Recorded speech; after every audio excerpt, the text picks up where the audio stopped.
Hey guys, welcome back to the channel. This is story about what if Naruto becomes Overpower at a young age part 1. Before I start, please do support for more amazing content and comments for part 2. Do consider to subscribe my channel and share my video to your friends and check out the description as well. Let's start the video. The seemingly ever-rustling leaves of the forest were now ablaze.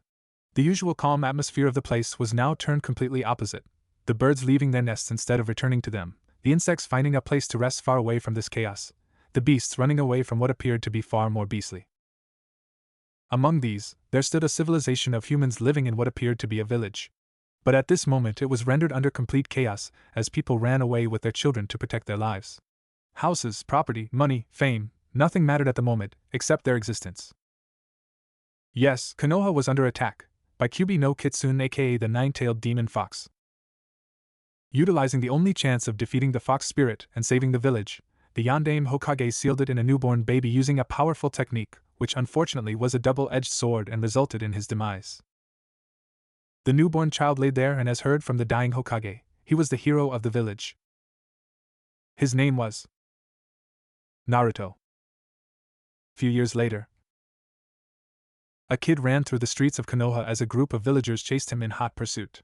He was a mess, to say the least. His clothes were tattered, his hair were dirty, and his eyes, well, his eyes, they showed a mixture of feelings. Anger? Yes, a little. Fear? A little more. But the most visible emotion out of all was only one: confusion. Why? Why did it just have to be him? His mind raced. Suddenly, he turned into an alleyway. Mistake. It was a dead end. He turned to see himself surrounded by numerous people. The look in their eyes was so cold it could turn something into ice. Suddenly he was hit in the head by a blunt object. He felt his consciousness disappear slowly as he drifted into darkness the moment he hit the ground. Drop, drop, drop, A/N. Just imagine when Naruto enters his mindscape. I can't write that voice of water drops hitting the water here. He woke up slowly, hearing the voice, only to find himself in a closed tunnel-like place with doors surrounded by darkness. Through one of those doors he heard a low-pitched growl. Cautiously, he treaded into the tunnel only to find a huge room on the other side of which seemed an equally huge cage. Ironically, it seemed to be kept in check by a small piece of paper, which was probably quite a powerful seal to hold a cage of this size. He walked in front of the cage step by step, water splashing under his feet, reflecting a pale yellowish light that illuminated the room. Beyond the cage lied complete darkness. As he walked towards the cage, a sudden growl came from the cage along with an incredibly fast claw that emerged from between the bars of the cage. It looked to him like he missed by an inch or two. He landed back on the ground, afraid of what lied in front of him.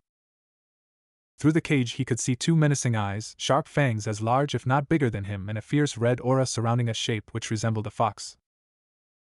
Where was he? Why was he here? The last thing he could remember was being cornered in a street by some villagers. Did they kill him? Was he dead? Was he sent to hell now for the reason everybody hated him?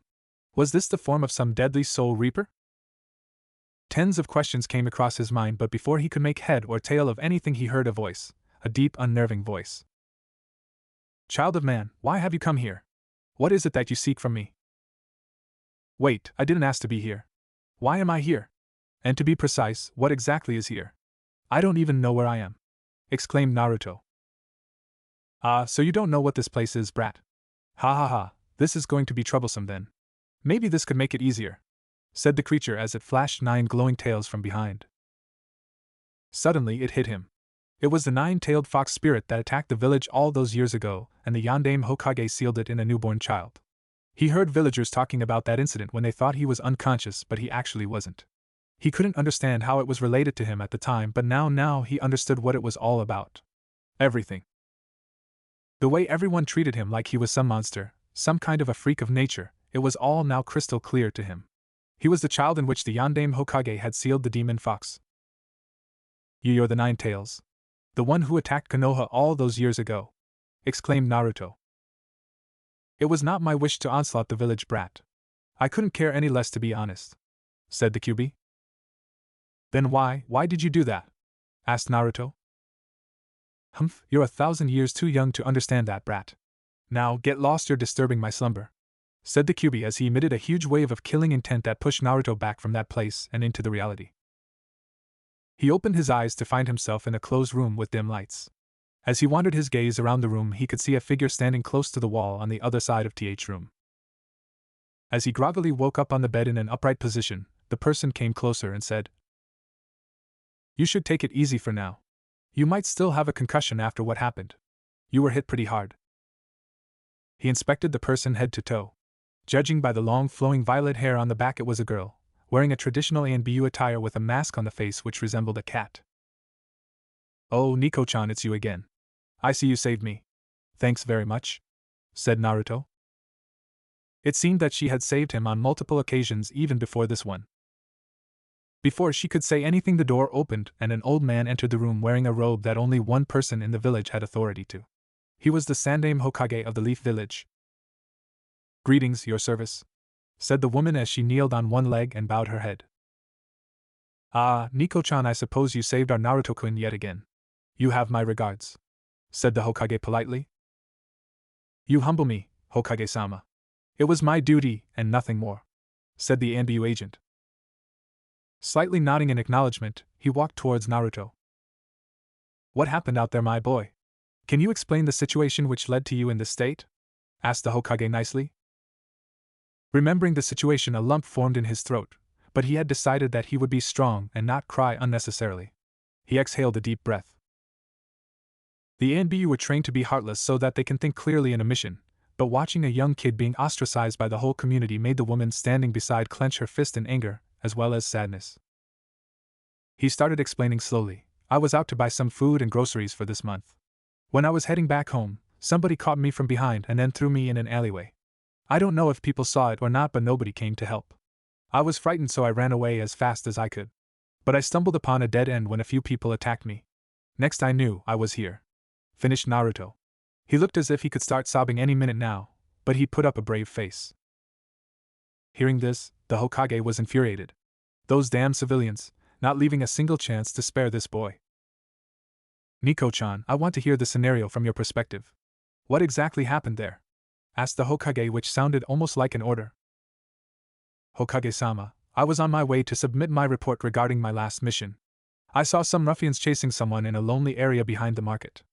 I decided to investigate in case if someone was being harmed. As I reached the rooftop, I saw one of those men hit Naruto in the head from the back with an iron rod. I attacked those present there without a second thought. Some are dead and some may be half dead. I carried him here to the ANBU medical squad as quickly as I could," reported the cat-masked woman. "And exactly where the hell is his ANBU guard who was on duty today?" asked an angry Hokage. She flinched at the tone but knew that it wasn't directed at her. "Apologies, Hokage-sama, but I don't know. I'll have to check." "Wait here. Tiger, appear at once," ordered the Hokage to nobody.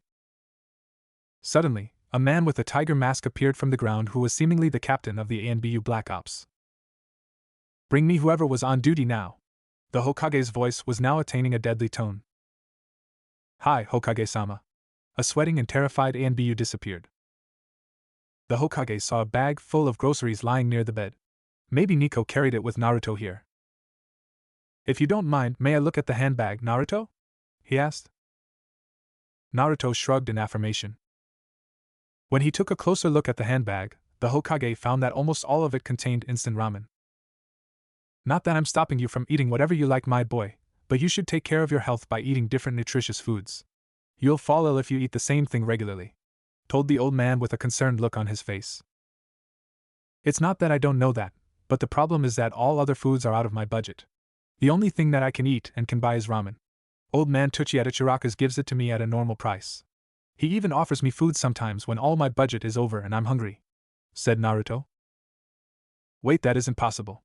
I give him enough money so that he can live a normal life, unless," thought the Hokage. "Naruto, can you tell me how much a pack of bread or a bottle of milk costs you?" asked the Hokage. Let's see. 250 ryo for the bread and 300 for the milk," told Naruto. "What?" exclaimed the two voices as even the ANBU woman couldn't keep her surprise in check.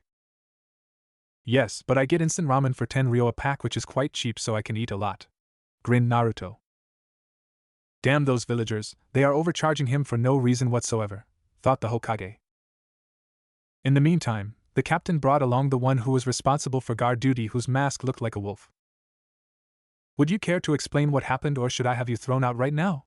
exclaimed the Hokage. "Apologies, Hokage-sama. I was on guard duty as usual, but I saw someone attack the boy from shadows with kunai and shuriken.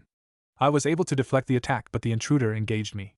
I was able to defeat him, but he managed to escape. After that, I tried to find the boy, but he was nowhere in sight. I've been looking for him until Captain San relayed me that you summoned me immediately," reported the man. "So not only civilians but ninja are also involved in these attacks. Damn, this is worse than I thought," the Hokage thought. "Okay, now listen to me carefully. Tiger, you are to investigate all of the surviving attackers and the ninja who engaged Wolf. Wolf, you are to investigate all the shops who sell overpriced goods to him. Should any of them resist, drop them to Ibiki. Finally, Nico, you are to drop Naruto home safely and be on guard duty for the rest of the day," ordered the Hokage. "Hi, Hokage-sama," all three of them said as Tiger and Wolf shunshined, body flicker technique, away. Naruto was about to go to his home but decided to tell the Hokage something instead. "I know," he blurted out. "What do you mean you know? What are you talking about?" asked the Hokage.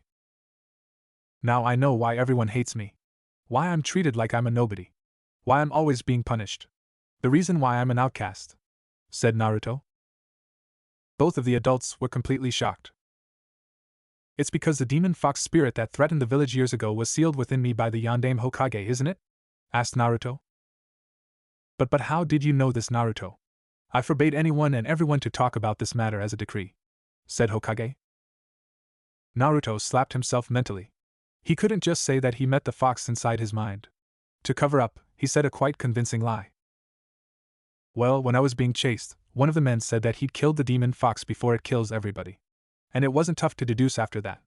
Everybody knows that years ago on that day the fourth Hokage sealed it in a newborn child. That'd be me then," said Naruto. "Damn those stupid villagers, I didn't think that they'd stoop this low," thought the Hokage. "Nico-chan, you wait here. I have to talk to Naruto in private," said the Hokage as he took Naruto by hand and guided him towards his chamber. He placed a privacy seal there so that nobody could interrupt or eavesdrop their conversation. "So Naruto, now that you know this, what do you intend to do, my boy?" asked the Hokage politely. "I won't be scared of them no matter what they do. One day I will become Hokage and then everybody will respect me like they respect you," said Naruto bravely. "Hee, and here I thought I'll have to counsel you. Now that I know you're not going to do anything reckless, I suggest you start some basic training for self-defense purposes. Here, I'll lend you some of my old scrolls I used when I was a child," said Sandaime Hokage. Naruto's eyes could be seen glimmering anime style as the scrolls were handed to him from some old cupboard. "Arigato, GG. Thanked Naruto as the old man could be seen smiling due to the fact that the boy considered him as family. He summoned Nico, and then both of them left the place. "Huh, it seems that this place is not safe anymore for the kid alone. I'm sorry, Yondaime Hokage, for I have failed you until now. But I will not repeat my mistake. I have to find someone who can protect as well as train him. And there is one person that's perfectly suited for the job," a smirk forming across his face as he thought. Through the windows, rays of sunlight shone upon a bed as dawn emerged. Usually, a young blonde child is seen here wearing night clothes and a wand-like cap, holding his pillow tightly as if it was the last thing he could hold on to in this uncaring world. But today, well, the bed was empty. Instead, he could be seen lying on the floor in a deep sleep with a drool hanging around the corner of his mouth. Around him numerous scrolls could be seen open, showing that he was training the past few days regularly day and night. Probably fell asleep then and there from exhaustion. As the light rays hit his eyes, he started to wake up. "Yawa, what time is it? When did I fall asleep?" he yawned as he sat upright. The clock on his bedside table showed the time to be 9:20 a.m. "I guess I overslept. I have to go train again, so I'd better get ready super fast," said Naruto as he got up to do his morning routine. At Hokage's office, the Sandaime Hokage was seated at his place working on the only thing that didn't ever seem to end regardless of how much or how fast he tried to complete it. Paperwork. And it was filled with all sorts of crap. To his nuisance, many were directed upon Naruto. These included locking him in a cage, dropping him in the forest, and some even went as far as to have him shut up for good or disposed somewhere anonymously. He would have immediately sent ANBU to retrieve these people, but ironically, these were applications under false name and details not to reveal their true identity. The applications named to the Hokage were always sent to him as a rule so that no corruption on the lower levels can take place, or that any information might not be sabotaged. At the moment, there was nothing he could do about it. Being a Hokage is far more boring than it looks like. Well, by miracle, if something interesting happens, he might be relieved of this even for a short while. Suddenly, he heard sounds outside his office. Wait, please. We can't let you in without his permission. Sorry, Abu Crash. Sandaime Hokage is working at the moment. Please don't disturb. Thud. The door of his office flung open and there stood the person he had contacted just a few days ago. He could also see one other person standing behind, and the two ANBU guards who were supposed to keep watch at the gate could be seen piled up on one another crashed at the wall. You better have a good goddamn reason for calling me here, Sarutobi-sensei. Came a voice from the far end. Ah, I was expecting you soon. Although I didn't expect you to be this excited being here as Tsunade? He smirked. The person walking towards him could be seen as a lady appearing to be in mid-30s with silky, flowing light blonde hair with two braids behind her head. She had a pretty face with dark brown eyes and her lips so pink you couldn't tell if it was lip gloss. In addition to that, a rhombus-shaped mark on her forehead made her look a lot more cuter. She wore a gray-colored kimono-type sleeveless blouse and a waistband which matched her pants, on top of which was a loose green-colored haori. To other people, especially men, however, the most distinguishable feature of hers was two very large-sized curves on her chest, between which a green necklace was kept in place from both sides and hanging from her neck. Hell, few men wish for God to reincarnate them as that necklace in their next life. This was one of the legendary Sannin, Queen of Slugs, granddaughter of Shodaime Hokage and a master of medical ninjutsu, who also happens to be one of Sandaime's students, Lady Tsunade. She took a seat in front of the Hokage while the person behind her closed the door and stood behind her seat.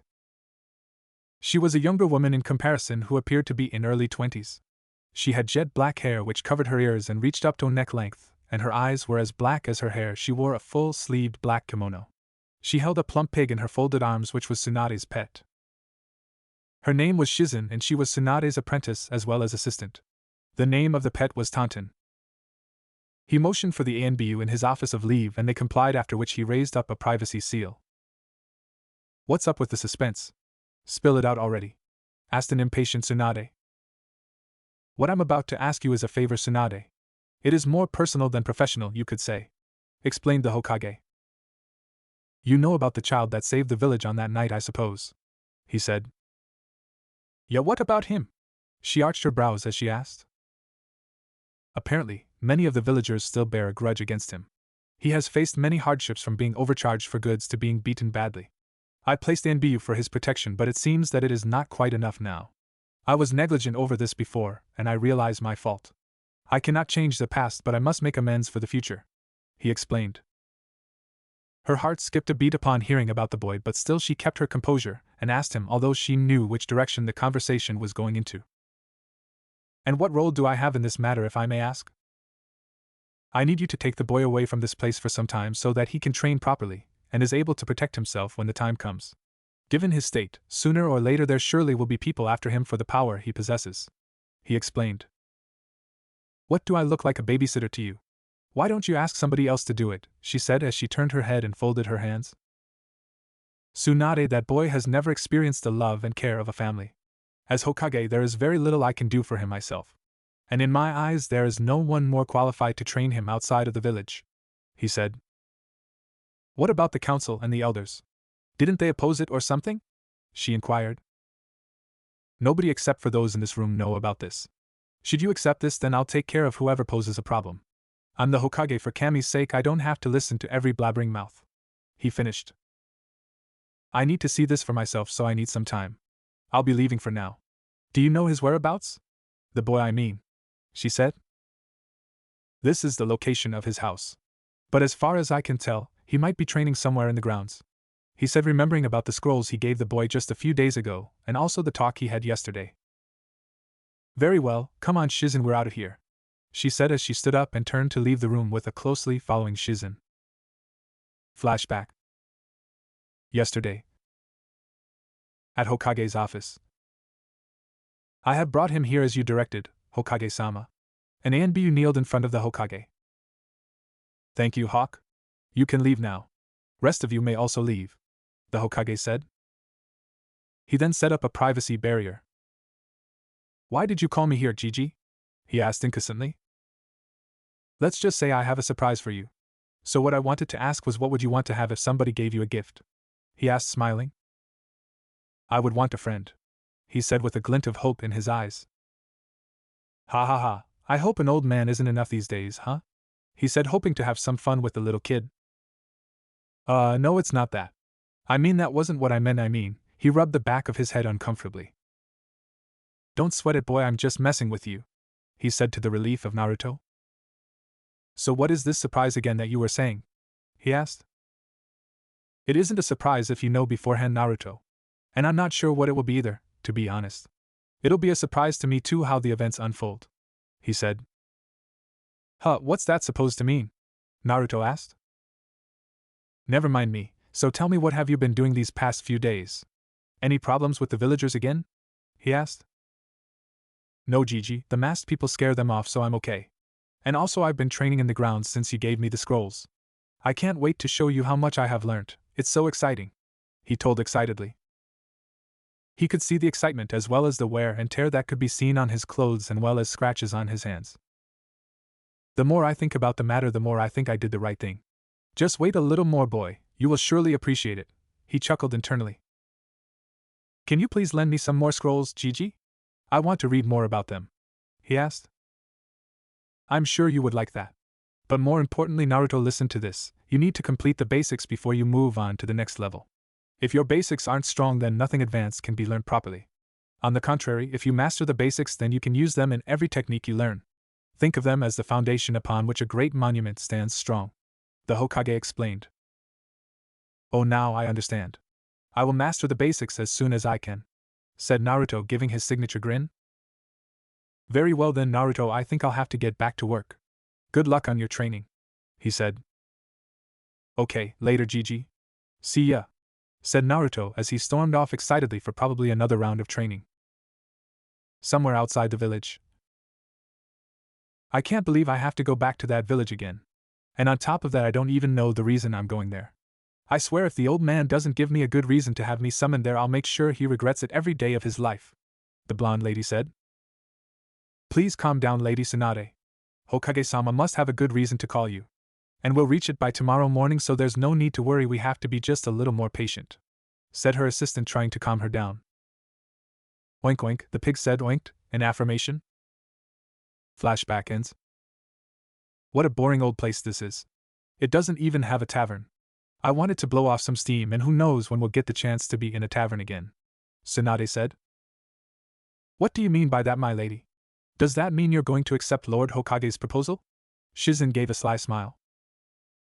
Well, I mean, I don't know for sure. We'll see about that later, she said. They dawdled around a bit in the village, after which they decided to take a look at Naruto's home, since there was nothing interesting around the village. The Sandaime Hokage was very strict about the people, especially children, picking up bad habits such as gambling. Naruto's apartment. When they saw the locked door, they realized that the Hokage was indeed telling the truth when he said that he'd be out training somewhere. Shizen opened the door using the spare key that the Hokage had given them to look at the place in case Naruto wasn't around. As they had a look around, they found it giving a nasty vibe, to be precise, in one word, uncomfortable. The walls of the place were pale and gloomy, and had cracks all over, and there was only one window in the bedroom. Other than that, it was almost too dark to see. There was one small table on which empty instant ramen cups were scattered. Overall, it looked like it had seen a war or something like that. These weren't proper living conditions for a young child who didn't even have parents or anybody to look out for. Except for that, he had kept the place as tidy as it could be. There wasn't dirt or a mess anywhere except for the ramen, and the bed was properly made. There wasn't a refrigerator, so he'd have to buy and eat things as early as possible, such as milk. As they were checking around, they lost track of time. Suddenly the door flinged open and Naruto barged right in. Who are you people? And why are you in my home? Don't tell me they sent you to put explosive paper here again, he exclaimed. Oh, so that's why these walls were cracked and ruined. Damn those villagers, how awful, both of them thought. Shizen gasped at the statement, and tried to calm him down before things escalated further. Please don't get us wrong, we don't mean any harm. We'll leave right away, right, my lady? Meanwhile, Tsunade frowned at the statement once, but then observed the boy who was standing in front of her. He had blonde hair much brighter than her own. There were whisker marks on his cheeks, courtesy of the nine-tailed fox, she presumed. He was wearing a green-sleeved t-shirt which was oversized for him, on which a relatively small white t-shirt with a red swirl on front and the back. He had regular blue pants on with a pair of old shoes. Around the waist was a pack which contained various scrolls protruding out from them. Overall, he looked worn out from all that training, but the look in his eyes said otherwise. He had ocean blue eyes just like his father, but at the moment which seemed to be changing shades. Was it actually happening, or was her mind playing tricks on her? Anyways, by the look in his eyes he looked both angry and scared. He was terrified that one of the villagers was here to hurt him yet again. Tsunade walked up to him and embraced him in a tight hug. "Don't worry, kid. We're not here to hurt you," she said. He couldn't shake off the feeling initially that something could go wrong. After all, many of the villagers played pranks and attacks on him after faking their character and befriending him, so he was wary. But then slowly his heart seemed to melt as what he felt was genuine warmth and affection. This was something he could do since he could remember, of which the reason he never knew. "Okay, I know that you're not here with any ill intentions, but I still don't understand, why are you here in the first place?" he asked innocently after leaving the embrace. "Well, actually we were looking for someone who could be our friend, and then Lord Hokage told us that you'd be willing, so he gave us the spare key," she said, smiling. He suddenly remembered that the old man was talking about some surprise and friends. Maybe this was it. He was talking about them. Suddenly his face lit up with newfound energy, and he asked them. Yes, definitely. Would you like to be my friend?" he asked. "Of course. Now let me introduce myself. My name is Tsunade. And let me introduce my companions too. This is Shizen and this is my pet Taunton," she said. "Nice to meet you," Shizen faltered. "Naruto, my name is Naruto Uzumaki, Databayo," he exclaimed. "Haha, nice to meet you, Naruto," said Shizen. "Oink oink," said Taunton. "Nice to meet you all. This is the first time I've talked to somebody except for the old man. I'm so excited. Will you stay here tonight? I have a few premium ramen cups that I saved just in case I make a friend.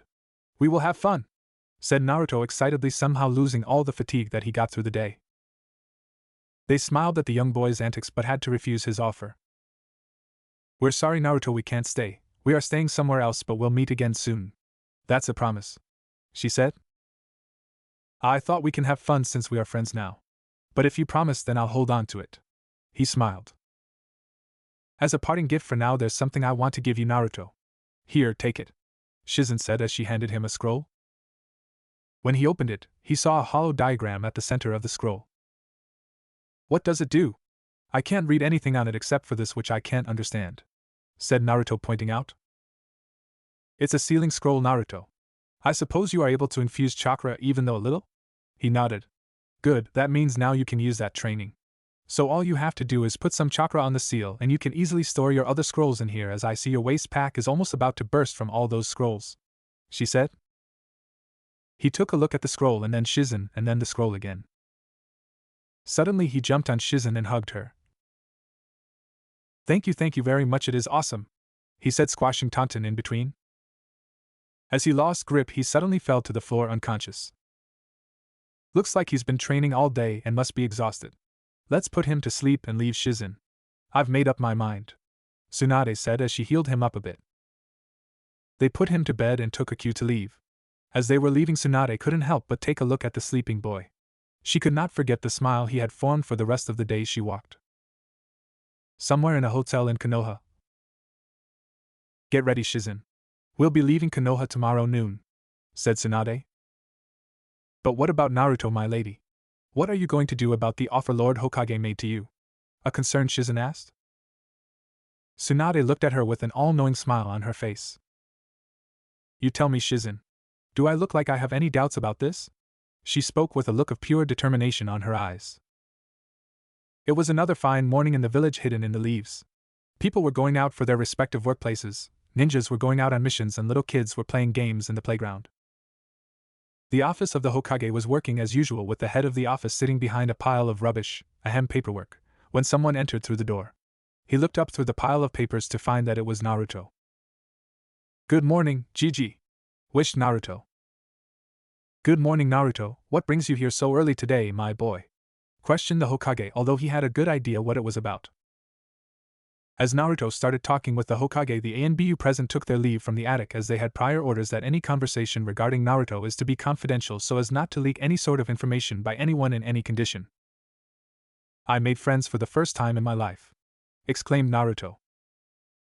Knowing Tsunade, I see the meeting went even better than I expected, the Hokage thought. Oh, is that so? Might I ask who might be these friends of yours? He said. There were 3 people. Well, 2 people actually and 1 pet. And their names were Lady Tsunade, Shizen and Taunton, he said. And you know, at first I thought that it was all my imagination, but Naruto started explaining. Flashback. Naruto woke up early in the morning. He felt energized as if his strength was restored completely, and his body was devoid of any bruises or scratches which he had suffered during the training the previous day. He wondered why. Then suddenly he remembered that some people were here yesterday.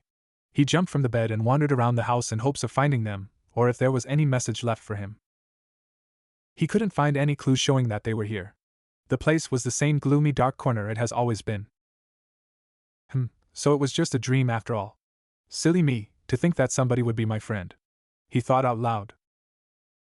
He went to freshen up and do his daily morning chores before heading out to train. Yash, I'm gonna show everyone that I'm worthy enough to be acknowledged. I will become Hokage someday, Databeo. He forcefully cheered up himself as he went to grab his training material. He reached for the scrolls, but to his surprise he found only one, and it wasn't one of his scrolls. It presented a peculiar design and a nicely tied butterfly-shaped thread around it. The memory of this particular scroll from last night flashed in his mind, and a really large grin spread across his face. It was true. It was all real. I wasn't dreaming. They were here last night. He jumped in happiness as he sprinted towards the Hokage Tower excitedly. Flashback over. And that's why I got here as fast as I could to tell you, finished Naruto. Haha, looks like you have had quite an eventful time, said Hokage. Yes, but now they are gone and I don't know where. I wish I could have spent some more time with them or at least said goodbye, he said with a saddened expression. Unknown to him, they weren't alone in that room. Do you really think that a friend would do such a thing? I thought you know better than that. A new yet familiar voice came. Naruto turned around only to find that the voice belonged to none other than Tsunade. The 3 but the pet is on the lap of them were sitting on the couch beside the cupboard in the shadows. To say surprised was an understatement. He was overwhelmed with joy as well. The ones who called him his friends, the ones who he initially thought were maybe only an imagination, the ones who he thought had left him were here right in front of him now. You guys! I thought you left without meeting me. But I'm so happy that I was wrong. Naruto started wiping the tears forming in his eyes. The 2 of them could not help but smile at the boy's actions. They expected him as the Hokage told them the first thing in the morning he was going to do was come here. A little surprise was in queue after that. So this was the surprise you were talking about, Gigi. It was one of the best I've had in my life. Thank you very much, said Naruto. Yes, but actually, the Hokage tried to say but was instantly overshadowed by Naruto's constant load of talk that he dumped upon his friends out of overexcitement. So now what can we do today? I can show you around if you like. We can go to Ichiraka's ramen, he has the best in the entire village. If we can spare time, maybe we can do a little training too and you can help me. I know you are ninjas since you gave me this storage scroll. As he blabbered on, he was cut off by Tsunade. She walked up to him along with Shizen. Naruto, shut up and listen to me, she ordered. He was a bit taken aback by the change of behavior but still complied. We are going to be leaving Konoha today itself, Naruto. No time to be roaming around, she said. He was disappointed at the sudden revelation and felt a lump forming in his throat.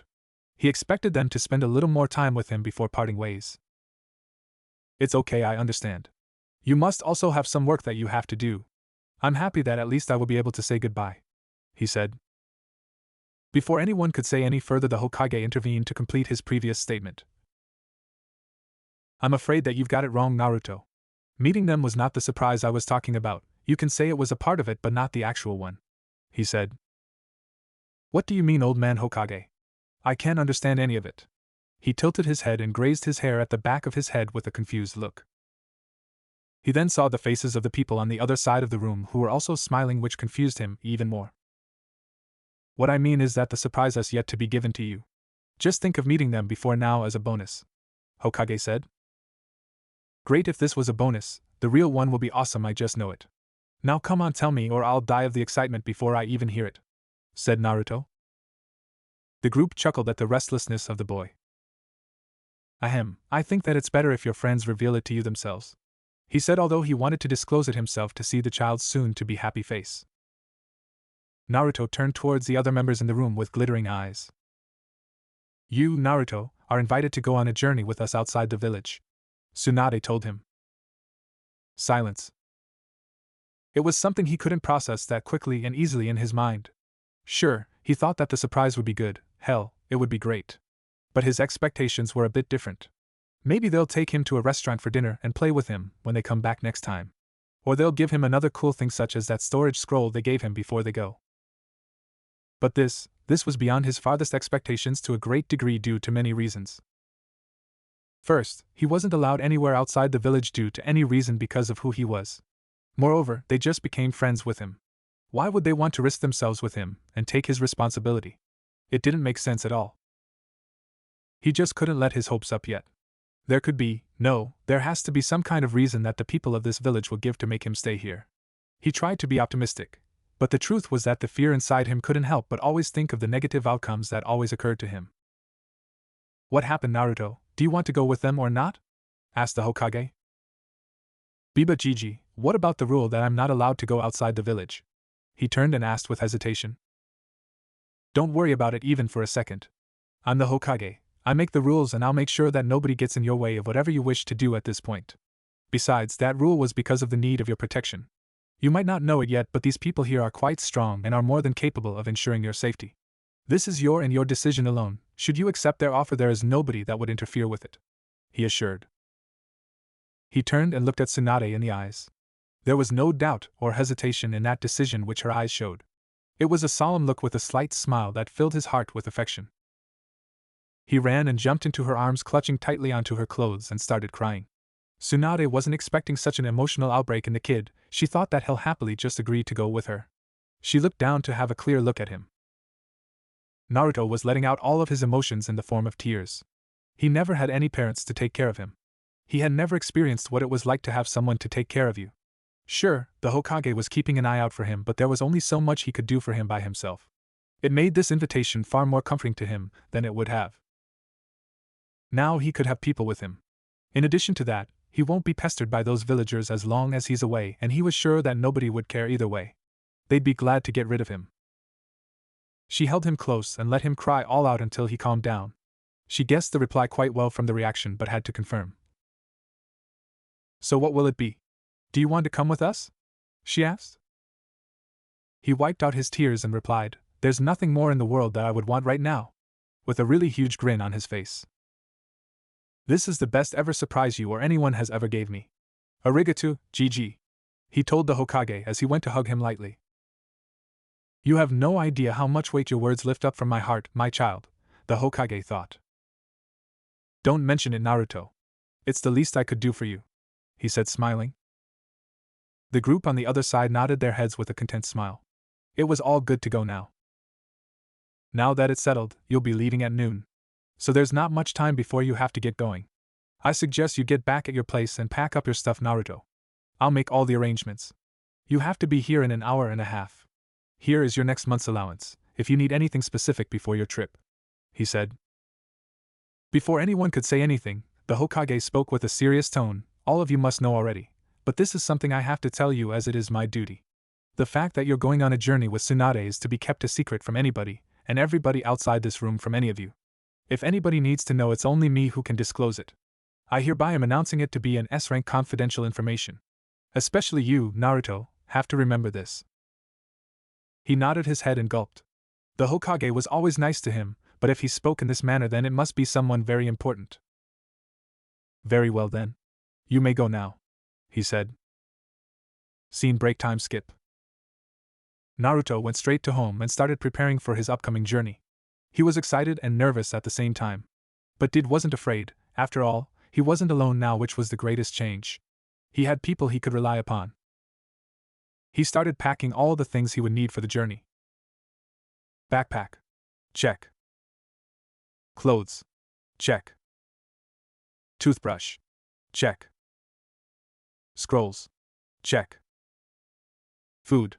Fuck a ham, no check. He forgot ramen. He had only a few left since he ate a lot after he trained. He just had to get more of them. He had developed a habit of it, and he just couldn't suddenly drop it. Although he'd miss Ichiraka's special, but still instant ramen would have to do. He ran out of his house at full speed. He was going to get all the ramen he could while keeping a fair amount left for later. All these times made him keep a track of his finances and not spend them unnecessarily. He also wanted to say goodbye to old man Tucci, but also remembered the promise made to Hokage not to tell anyone the details. Well, I'll figure a way out somehow, he thought. Scene break. Office of the Hokage. A conversation was going on between the teacher and student. Her assistant had gone to pack up their stuff. Although now it would seem that it was about to end. From today on, I give you the responsibility of raising this child Tsunade. I have far too many regrets that I can't redeem just yet. I feel as if I have failed the fourth until now. I'll be assigning this as an S-rank mission, and also your pay will be sent accordingly. I have a feeling that this one mission will be crucial, as it will play a huge role as to how the future of the Hidden Leaf Village will turn out to be. I leave the rest in your hands, the Hokage said. I fully understand that well, Sarutobi-sensei. I'll do the best that I can to protect and train him. I'll take my leave now with your permission. I'll see you later when we leave the village, she said. He nodded. She stood up and walked towards the door to leave, but not without saying one last thing. Also, I don't need that S-rank mission pay. For all I know, I'd gamble it away like always. It would be better if you make a separate account for Naruto and deposit them into that. After all, this mission is about him, she said. He just chuckled in confirmation. She has become too indulged in bad activities and habits such as drinking and gambling after the loss of her loved ones and leaving the village. Maybe this is a good opportunity for her too to find someone she can live her life and care for, leaving those habits behind. I hope this journey turns out for the best of everyone, he thought as she left. Scene break. Time skip. As Naruto neared the ramen stall, he saw a duo of ninjas standing there. Their attire showed that they were chunin and considerably tired from the looks. He was in the range of hearing of their conversation. Man, it sure was a long mission. I'm starving like hell. Hey, don't bring that up now. We're in front of Ichiraka's ramen. This place is a paradise for food. We're gonna eat till night. Yeah, I can't wait a second longer now, come on. As he was going to go inside the stall, his partner stopped him. Wait up, see that? He's that brat. Come on, I don't want to be anywhere near him. Let's go somewhere else. Huh. Yeah, you're right. I wouldn't have gone even an inch without having my food, but this surely makes an exception. Let's go. Naruto flinched at their talk and felt bad for the stall owner because he was the reason why many of his customers didn't eat at his shop. In addition to those losses, Naruto wasn't even able to pay him for his own meals sometimes, due to the fact that every other shopkeeper ripped him off a lot of money. As he entered the stall, he was greeted by the store owner, Tucci. Morning, Naruto. How've you been? Been a few days since you last had ramen. You want a bowl of Naruto's special? He asked.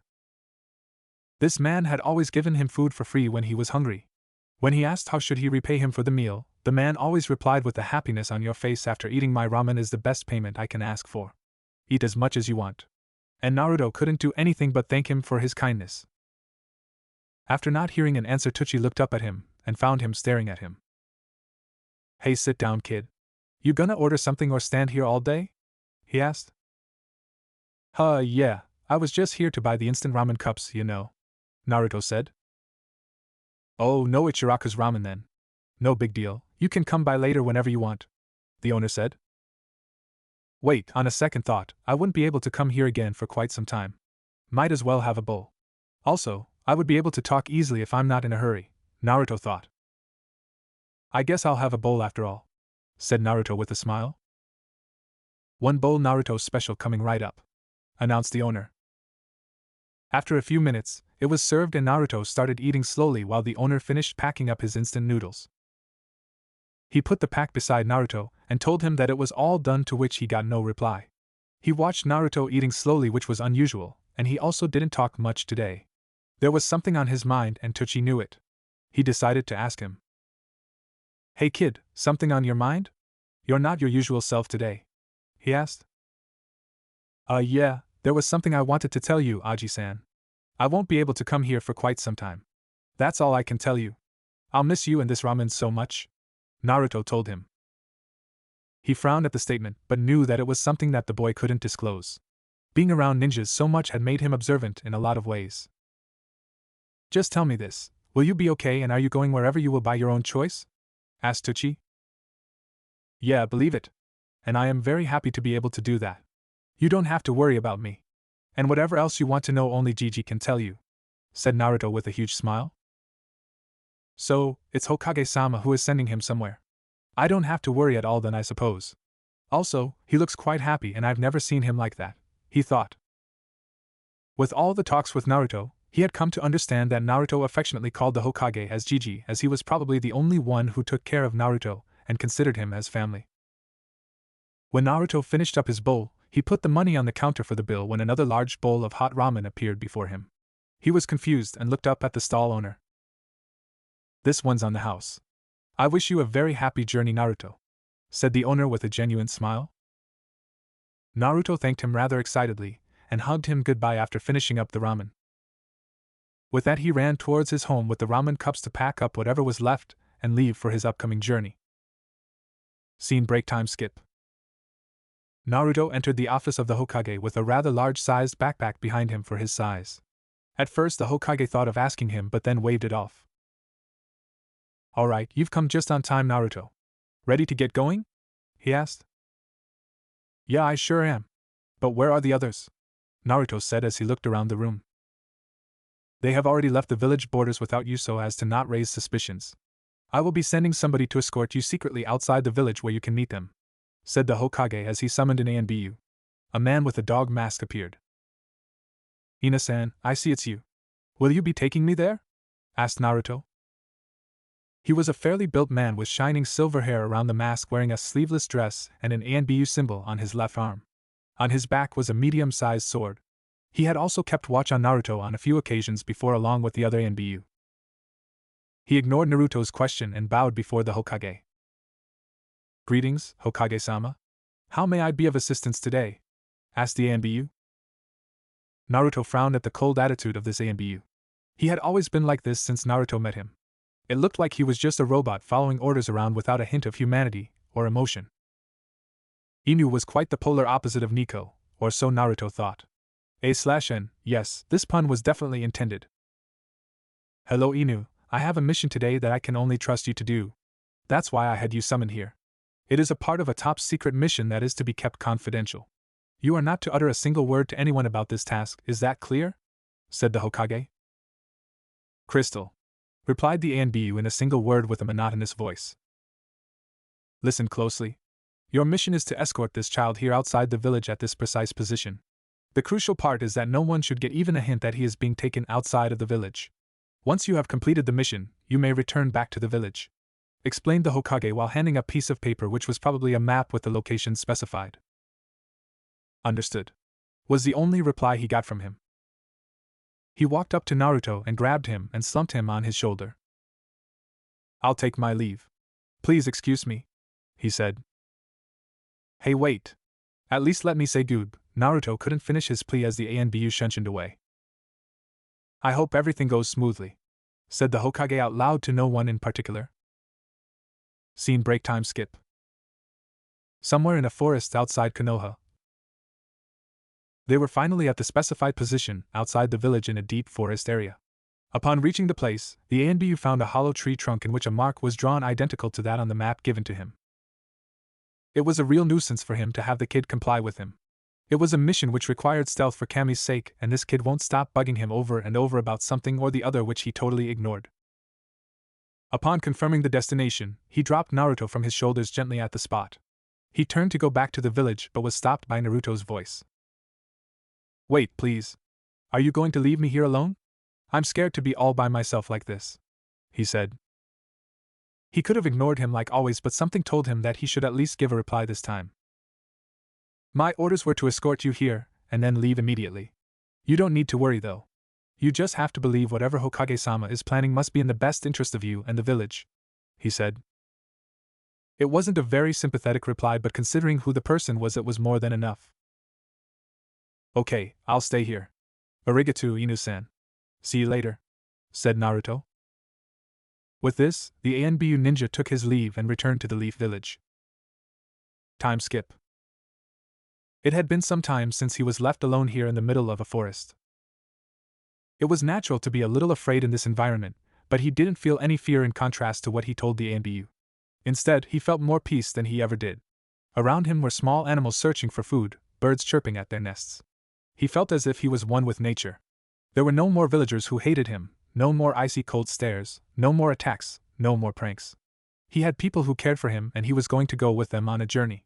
All he had to do was keep patience until somebody came to get him. He heard someone approach him. But he didn't go out to who it was.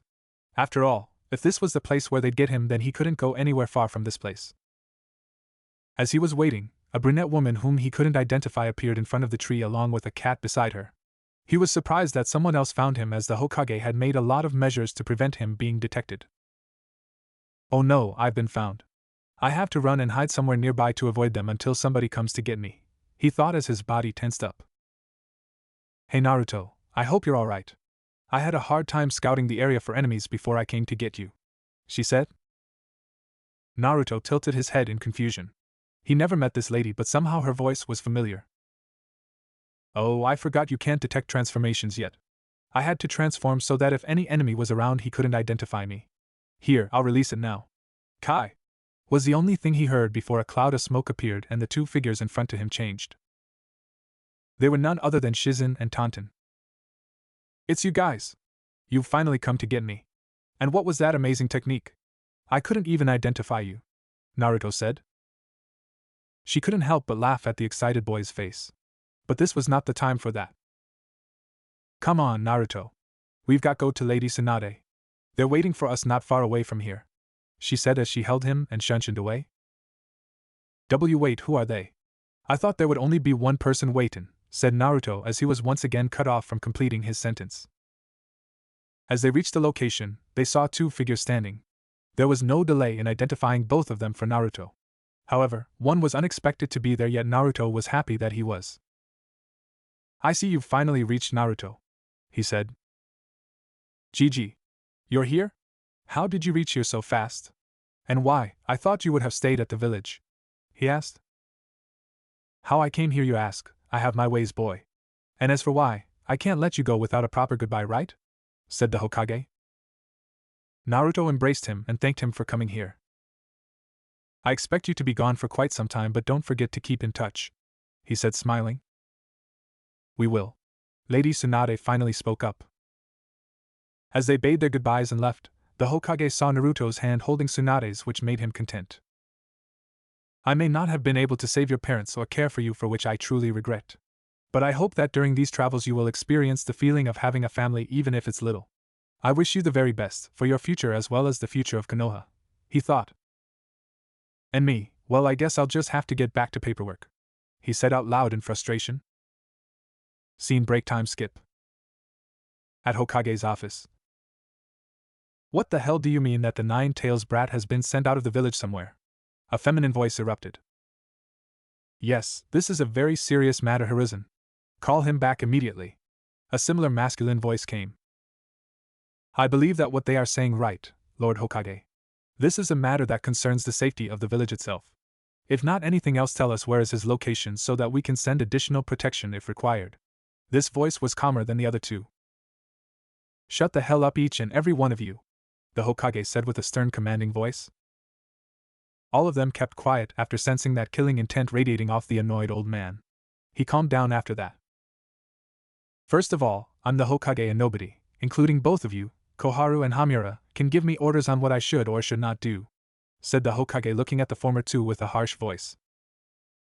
And as for you, Danzu, I'm well aware of the situation and I have taken steps keeping in my mind the safety of the village first and foremost. I don't need to send any reinforcements for his protection. He is quite very well protected, he said. As for his location, it is a confidential information that I refrain from disclosing to anybody. So I don't want any of you asking for it, and also forbid you to talk about this matter to anyone else outside this room, he added. Both the counselors shuddered at his tone and anger. They nodded quickly, realizing it could turn bad for them. Danzu, on the other hand, was annoyed that something this important slipped by him, and is now unable to get anything out of the Hokage either, but knew well that pushing it won't do him any good. He nodded to the Hokage reluctantly. Damn you, Hiruzen. You pulled a fast one on me. I won't forget this. I will know what you're planning sooner or later, he thought. With that, all of them left the office of the Hokage. The Hokage relaxed after being in that heated discussion for the last half an hour, which seemed like eternity. It all started after a few days of Naruto's departure when someone tipped off Danzo that the Nine-Tails kid had disappeared from the village without a trace and the Hokage was somehow involved. Upon finding out, he informed both the counselors to have them force the Hokage to give out information or pull back his plan. After a long, patient description of what should have made them understood about letting him handle things, they instead started shouting on him for acting up on his own. That was when he lost his patience and shut them up. Well, this was harder than I thought. Anyways, it's all over now. They won't disturb me again soon. I wonder what Naruto and the others would be doing, he thought as he started sorting out the paperwork again. It was another quiet day. Somewhere in a forest in the outskirts of Konoha lay a single person rested against the hollow bark of a tree from the inside. He remembered the time when he was here in this very tree quite a long time ago, when he set out for his journey. He was cherishing the peace that nature had bestowed upon the earth and all its creatures. Each creature having its own role to play in the eternal cycle of life. Plants and trees all around in the surrounding gave him a great sense of happiness and security. Why, he didn't know for sure.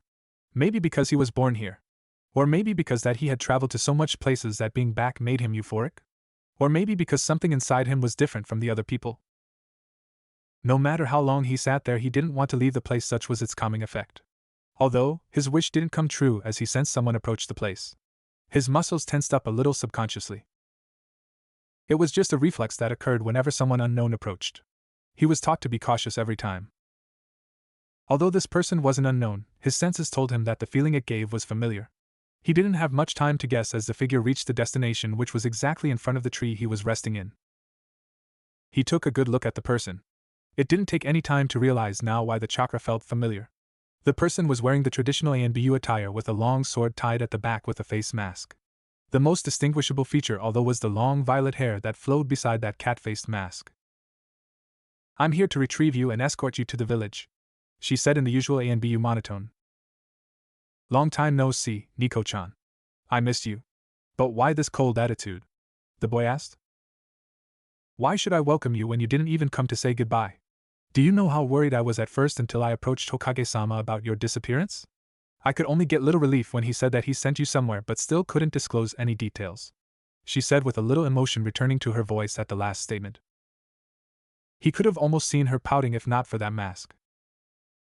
Hee, I'm sorry, Nico-chan. But there wasn't much time given to me before I had to leave. And with all the secrecy, I couldn't wander about to find you without arousing suspicions, he explained. Very well, I think I'll forgive you this time. But next time whenever something like this happens, you better tell me beforehand. And also, I missed you too, she said after contemplating for a second. That's more like it. I think we should get going now, or otherwise I'll get another scolding for being late. The others must have already reached before and must be waiting, he said. She smiled behind that mask at the boy because she was happy for him to be back. Of course, was the only response. With that they set out in the direction of the village. Flashback. At Hokage's office.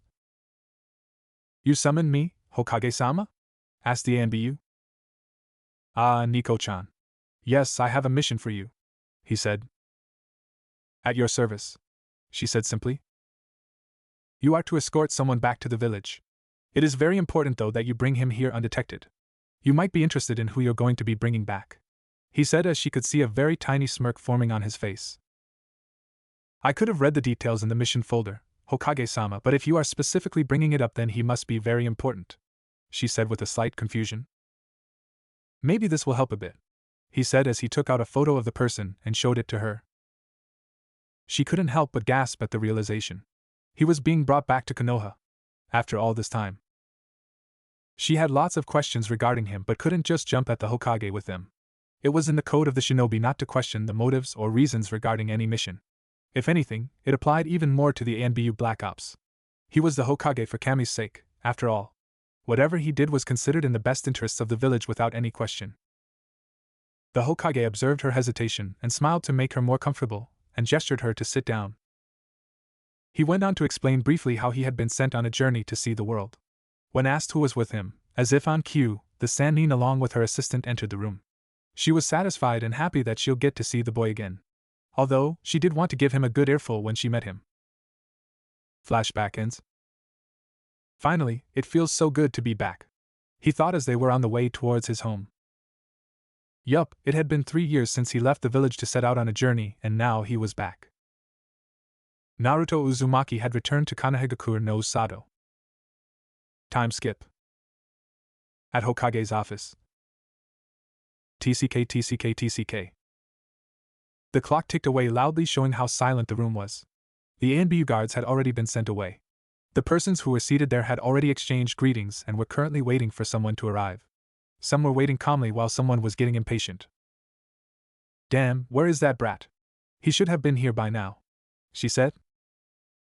Please calm down, my lady. He must be reaching any time now, said Shizen.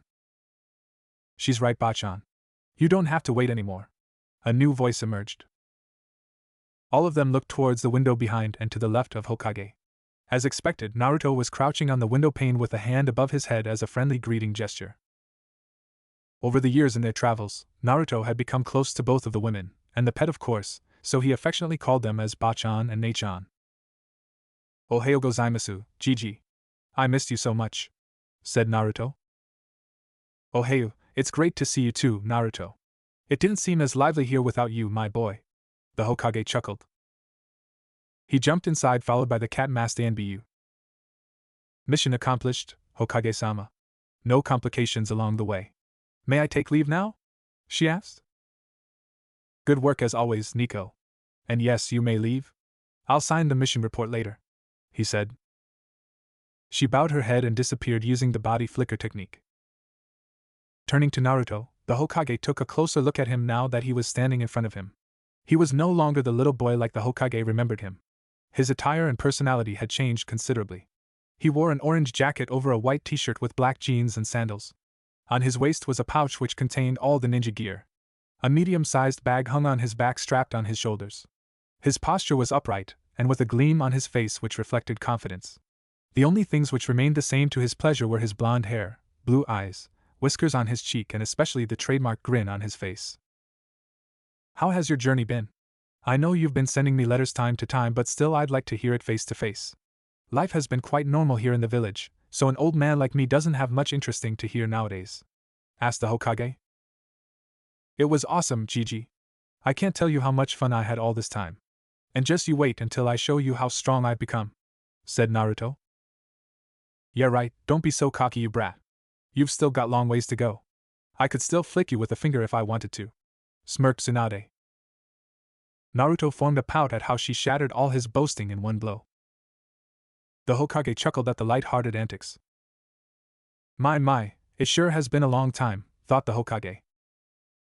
Of course, Naruto. I myself am quite curious as to how strong you've got since the last time, he said. Yeah, and there's also something else that you don't know about yet. We'll keep it a surprise then. Tsunade smirked. The Hokage was curious, but he knew Tsunade far too well to know that there was no way he'll get anything out of her. He decided to drop the topic and leave it for later. Why don't we have a test to assess the extent of your skills, Naruto? He asked instead. That would be a great exercise for him, sensei. I would also like to watch an interesting match before we hit the road again. Who will you be pairing him up with? Tsunade asked. You seem to have the wrong idea, Tsunade. I'm not pairing him up with someone to gauge his skills. I want him face to face, and look how much progress he's made by exchanging blows in combat.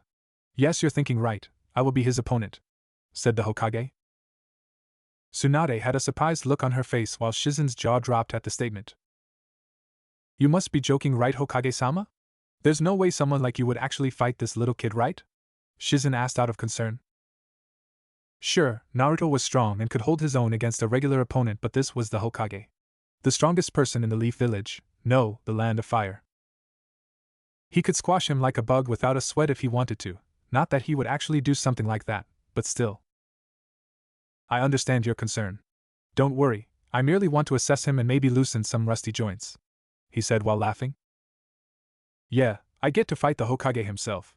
This will be a golden opportunity if I want to prove that I can be Hokage too, Databayo. Naruto exclaimed. Now that all is settled, I would like to give you a welcome back present, the Hokage said. Whoa, a welcome present? You mean a gift? What is it? Please tell me, hurry up, he said excitedly. The Hokage chuckled internally. No matter how mature he has become, he was a child after all. These little happy moments and excitement made the boy jump up and down, which he truly liked and hoped that Naruto never loses it. Hold out your hand, Naruto, he ordered. Naruto happily complied. The Hokage took out a scroll and opened it. A seal was made on it beforehand. He took Naruto's hand and pressed it upon the seal. To the boy's astonishment, the seal transferred onto his palm. He was a little surprised but kept calm.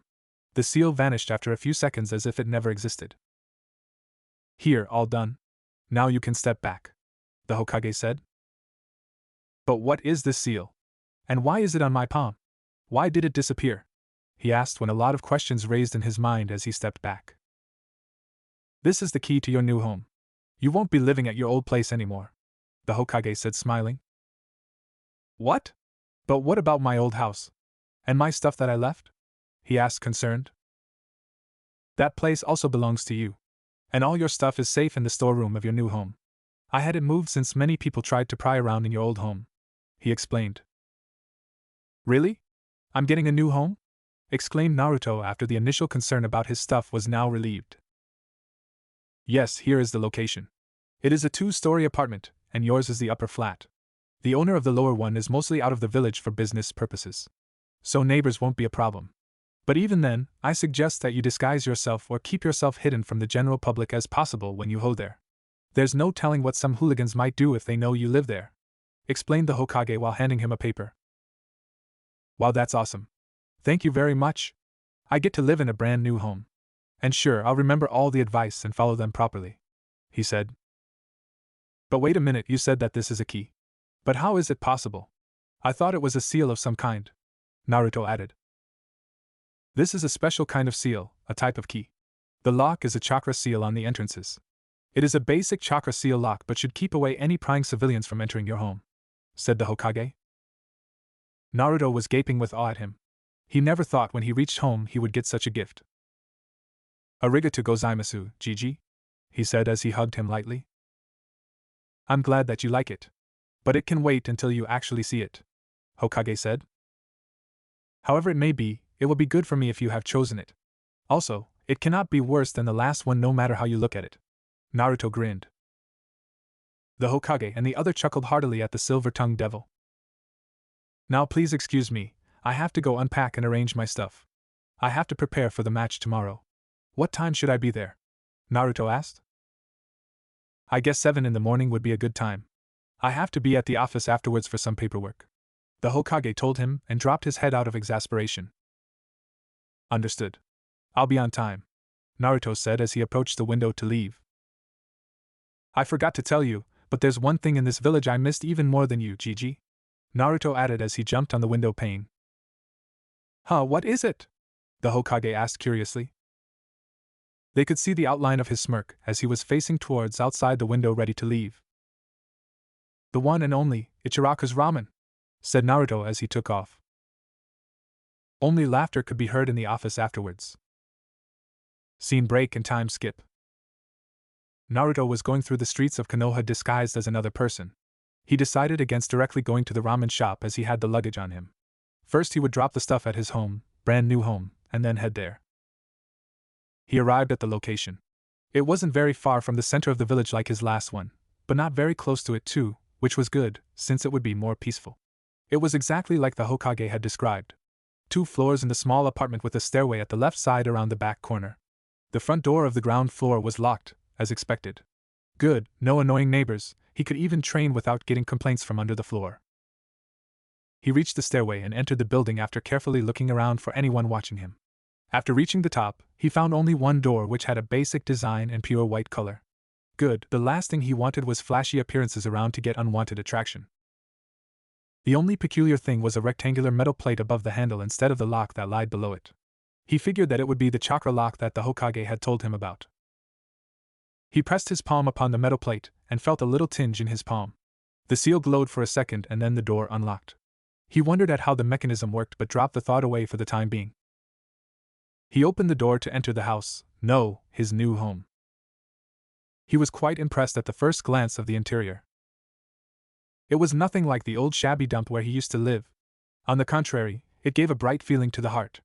The design was plain and simple on the inside as it was on the outside, nothing fancy, not that he needed it. At the doorstep, a shoe rack laid on the corner. He removed his sandals and proceeded to explore the house further. On his front was a wall which led the only walkway to the right side into the center of the house. Before the turn, he spotted 2 doors on the sides of corner, left and front. He peeked through the door on the left to find one small storeroom which was half occupied with his old stuff. He moved on to the next door through which he found a medium-sized empty room with 2 windows and a gate which led to a small washroom.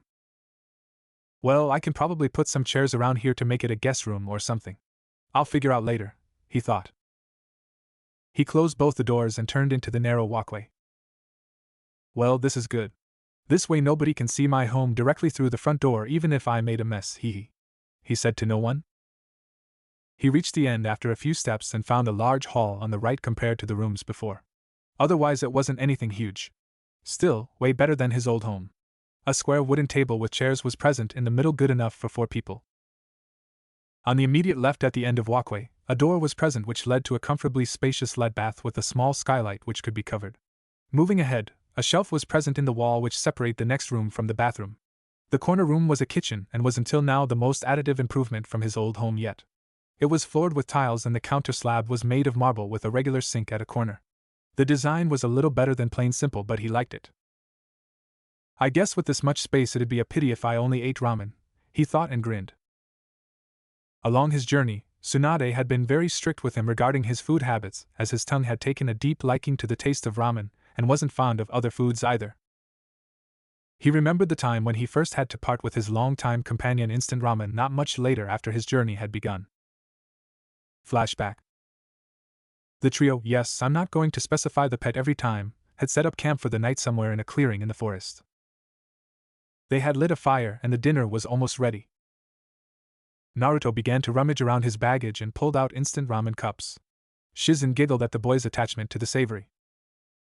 Tsunade, on the other hand, was a little uncomfortable that he had brought so much of the stuff but decided to let it go for now. We just left the village. Maybe he'll get over it soon. It's not like someone can live on ramen alone, right? She thought. Time skip, a few days later. The group was walking in a town looking for a decent restaurant which had quality food but not unnecessary ambience and stuff as they were costly. A ninja must utilize his resources in hand to the fullest no matter what the situation may be, was a rule that nobody had officially quoted but was originated from common sense, duh. After a long search, they found one good enough. They were about to enter but Naruto had other plans. I'm going to head for the ramen shop there. After finishing I'll meet you up at the restaurant. I'll be back soon, he said as he ran off to a shop which was on the opposite side of the lane a few shops ahead. It won't be as good as Ichiraku's, but better than nothing. Here I come, he thought. Tsunade was annoyed at the gesture, and a ticked mark appeared on her forehead anime style. He was about to go and give him a piece of her mind but Shizen managed to calm her down somehow. Although this was the last time he walked off this easy, as in the next incident what happened changed his perspective of the nice old lady forever. Time skip. Before leaving the town they had to stock up on their supplies. Shizen left Tsunade at the hotel as Naruto insisted on going shopping with her. Seeing no harm they let him go with her. An hour later the duo returned but what Tsunade saw shocked her completely. Shizen carried a bag of groceries with Tauntaun but Naruto had a sack of it, double his own size. And further to her shock it was filled with instant ramen cups all over. Angry no. She was more like enraged. What is this, Shizen? Care to explain? She asked. Sorry my lady, but he insisted that he loved ramen and that he wouldn't get any during his travels so we buy many at once. I tried to reason but he's stubborn, she said. Take this and return it right now, go, she ordered. Wait a minute, this ramen, Naruto interjected. Tsunade flinged her hand at him and grabbed him by the collar. Listen here you brat. I've been tolerating this since many days but this is the limit, she shouted full of fury. Both Naruto and Shizen froze at their places. Tsunade noticed that. What the hell are you waiting around for? Didn't I tell you to do something? She said. Shizen nodded quickly and rushed off, picking up the sack as fast as she could. No, wait. My ramen, Naruto started once again. She lifted him up in the same position and pressed him against the wall. A/N, you still don't have enough hate, Sasuke. Style, just a little less violent, lol. Listen here and keep your mouth shut. You can't live off ramen alone. You are a growing child and your body needs proper nutrition. If you want to gain strength, you will have to eat properly. This way you won't be able to build up normal strength, let alone be stronger. I don't know how you have managed to stay on that for it be such an obsession, but now I won't allow it. Until you are under my care, you will have to listen to each and everything I say regardless of whatever the heck it is. You may eat the ramen occasionally, but you will eat a proper nutritional diet from now on like everybody else. Now, is that clear? She asked with an angry frown. Naruto had never faced such a situation in his life before. The Hokage was always nice to him. The villagers were a different story, they wanted him to suffer so they humiliated him. But she was the most intimidating person he had ever encountered, and on top of it he had no proper rationale to retaliate since she was actually right and being concerned of him. Why yes, sure, he said in a low timid voice. What? I didn't hear you. This is what happens when you don't have enough strength by stuffing same ramen day and night. I'll ask again, is that clear to you? She asked. He was terrified but gathered up enough courage and strength to utter one word that he remembered a certain silver-haired ANB would say to the Hokage whenever he was asked the same question. Crystal, he replied. She released the grip and he fell on the floor on his butt with his back along the wall. It hurt, but he didn't have enough courage left to say anything. Good boy. I knew you were a smart one. Now why don't you help me arrange these groceries we have here? She said in a happy tone with a smile which was completely a 180 from the expression a moment ago. He gulped and nodded, refraining from saying literally anything that would piss off this woman again. Ever. Flashback over. He shuddered at the memory and pushed it aside as he went out of the kitchen back into the hall. The only room left was on the other side of the hall. He crossed the hall only to stop midway as he noticed a framed picture hanging on the wall on the right. He was totally surprised and yet pleased at the same time. It was a picture of the three of them, for since it's a photo, Taunton is also included, a few months after he left the village. A newbie aspiring photographer had pestered them quite a bit before they decided to go for it. He was new, yet he was no novice. He captured the perfect photo they could have asked for. The angle, the lighting, the effects were finely detailed, undeniably a work of expertise. The background was a beautiful and serene waterfall along which water flowed smoothly. Greenery had surrounded the fertile land around the waterfall. Sunshine illuminated the area brightly, creating a feeling of warmth. Amongst all this, Tsunade was sitting on a medium-sized rock with Shizen standing beside her holding Taunton. Our protagonist Naruto was sitting in the lap of the Sannin with a cheerful grin on his face. It was definitely the old man. He must have seen the photo from Bachan and framed it to be put here, he thought. Thank you very much. It is a wonderful gift. He said to no one but made a mental note to personally thank the Hokage. On the other side of the wall there were two sets of windows, and on the corner lied a stool on which a small TV screen on which any important broadcast could be watched. Additionally, he could also play videos by using VHS. This was installed not to entertain Naruto, but keeping in mind that he would have to rewatch certain moves or techniques from time to time to imprint them in his memory. It could be also used to analyze a person's moves in detail if a battle is recorded. Although it is a well-known fact a shinobi should be perceptive enough to analyze and counter an enemy's moves even in the midst of a battle, Naruto was still only a child. It would be helpful if he didn't have to rely only on his teachers and have an opportunity to improve his skills by his own if he chooses to. Or so the Hokage thought. Finally, he entered the bedroom. The door was located on the right corner. He was eager to see this room because it would be the one he'd be spending most of his time in. And he wasn't disappointed, to say the least. The room was almost half as much bigger than a regular bedroom. Considering how his previous bedroom was smaller than a regular one, this looked like double the size. It had a large bed near the room entrance on the left side in the middle. In front of the bed was a balcony which extended from a little more than half the width of the room up to the corner. At the left corner at the side of bed, a wooden study table and chair were present. On the table, a lamp was kept to be used for nighttime study. On the right side were two almirah in the wall which were present for wardrobe purposes. There was no problem in the daytime since 3 windows extended on the wall letting in sunlight in the room. The best part was that the room was very well ventilated with air and sunlight due to the balcony and windows. And believe it or not, Naruto liked it very much. A/N, Imagine Sasuke's room from canon. This room is based upon that with minor modifications. He entered the balcony, closing the glass doors behind him. A/N. Sorry about doing this again, but please don't give me crap about how a ninja shouldn't have glass doors in his home. I'll do something about that too, although. He was cautious to not let anyone see him now that he was out in the open, so he kept a disguise. The view was quite good. Unlike his old home, which was situated in the outskirts and didn't have much development, this area was quite better with developed homes and streets. The civilians were also more civilized looking, unlike some crazy ruffians, but being careful didn't hurt.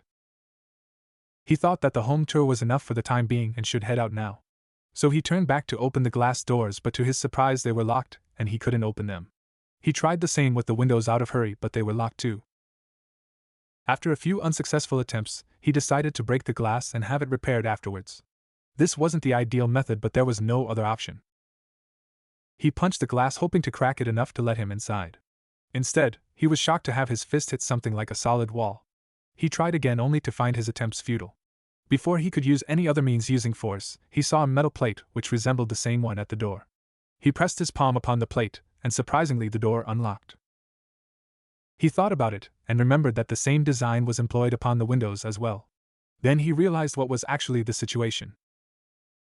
The seal was not designed to just reinforce the door like a lock. It was actually set up at multiple entry points in his house and were connected to each other, forming a protective barrier around. Unless one has the key or has a way to destroy one of the seals, it is not possible to enter the house. It wasn't any big of a deal for a trained ninja, but it sure was a nightmare for any prying civilians. The Hokage had made sure before Naruto's arrival that he should not encounter any problems with dumbass civilians while in the village. Having a basic security seal installed on a house was no big deal for the Hokage to do. He also had made basic arrangements like the bed and table chairs for him. Rest of the requirements or modifications he left for Naruto to handle. After all, it was his home. It is only fitting that he plans it according to his own comfort. Naruto quickly dropped the bag inside the almirah and headed out of his home happy and content. The Hokage had made all arrangements for him so that he doesn't encounter any day-to-day difficulties. Now it was his turn to be responsible and use this opportunity to work hard and improve himself in all aspects. But for now, something else was occupying his mind more than anything. With a gleam in his eyes, he dashed off to the one place he loved the most in the entire world. The one and only Ichiraku's ramen. Scene break and time skip. He set out towards the shop in disguise initially, but decided to revert back to normal once he was far enough from his home. He would have to be Naruto when he meets the ramen shop owner, and after all, the fact that he's back would be revealed to the people, one way or the other. Once he was near the ramen stand, he looked for any signs of people around. He noticed the same two guys standing there as the last time he was here. He decided to wait out until they leave, because no matter how excited he was, he didn't want the shop to incur losses on account of him. He walked an alleyway beside the shop to wait in the shadows so no one can spot him or disturb him. He rested his head against the wall and closed his eyes, leaning him against it, folding his hands. He was alert for some time, but as the two men at the stall already left, he was found to be dozing off. The weariness of the journey made him relaxed. Until someone woke him up. "Excuse me, mister? Do you want something from our shop? You'll have to order at the counter first," the voice said. Naruto suddenly jumped at the voice and looked for the source. It was a young girl not very older than himself. She was wearing an attire similar to that of the ramen stall owner. A white robe with folded sleeves and a bandana on the head with brown hair and deep black eyes. Yeah. But I'm afraid you're wrong. I'm about to go to Ichiraku's ramen, not your shop. And sorry to bother you, I'll come by to your shop some other time maybe. This time I just have to eat here." He chuckled uncomfortably. The girl giggled unexpectedly loudly, as to which Naruto asked why she did. "Silly fellow, I am talking about Ichiraku's ramen. There aren't many shops around the area, don't you know?" she said. Come to think of it, she was right. He didn't think about the fact since he was getting more attention on not getting suspicious. But again, how could she be from Ichiraku's? Last he remembered the owner was Tucci. Wait, don't tell me he sold the shop. No, I waited for so long to get a taste of his ramen. He mentally went crazy. Before he could say anything, the girl said, "I'm going from the back. Please go to the counter and place an order. We'll be serving you shortly," as she strolled away with some groceries in her hands. With no other option, he walked to the ramen stand and entered inside. "Welcome, dear customer, pleased to serve you. What would you like to have today?" asked the owner as he was cleaning up the last preparations with his back at Naruto. Naruto was relieved to find that the voice sounded exactly like Tucci. Man, he was so terrified even at the thought that the shop was sold. But then who was that girl? Never mind, who cares as long as the old man's here? Ahem, I need my special bowl, sir. Naruto asked, deepening his voice a little. Sorry, but we don't customize the orders, sir. Please have a look at the menu chart at the side and choose any of the varieties. The owner said, still doing his work. Naruto was having a fun time but decided to get attention now. I'm quite sure I do have a special bowl here, mister. And I won't go until I've had enough of it, he said. Look, sir, I told you we don't take customize, Tucci said with annoyance, but it converted to surprise the moment he turned to look at his customer. Naruto, is it really you? He asked. In flesh and bones, Aji-san. Naruto grinned. Ha ha ha, it has been such a long time, my boy. You don't know how much I miss my favorite customer, he said. Not as much as I miss you and the ramen, Naruto replied. Haha, Naruto special, coming right up, he said. He went on to talk about Naruto's journey while preparing him a Naruto special bowl of ramen. When it was finished, Naruto was surprised to have a bowl 3 times as large compared to th extra large one.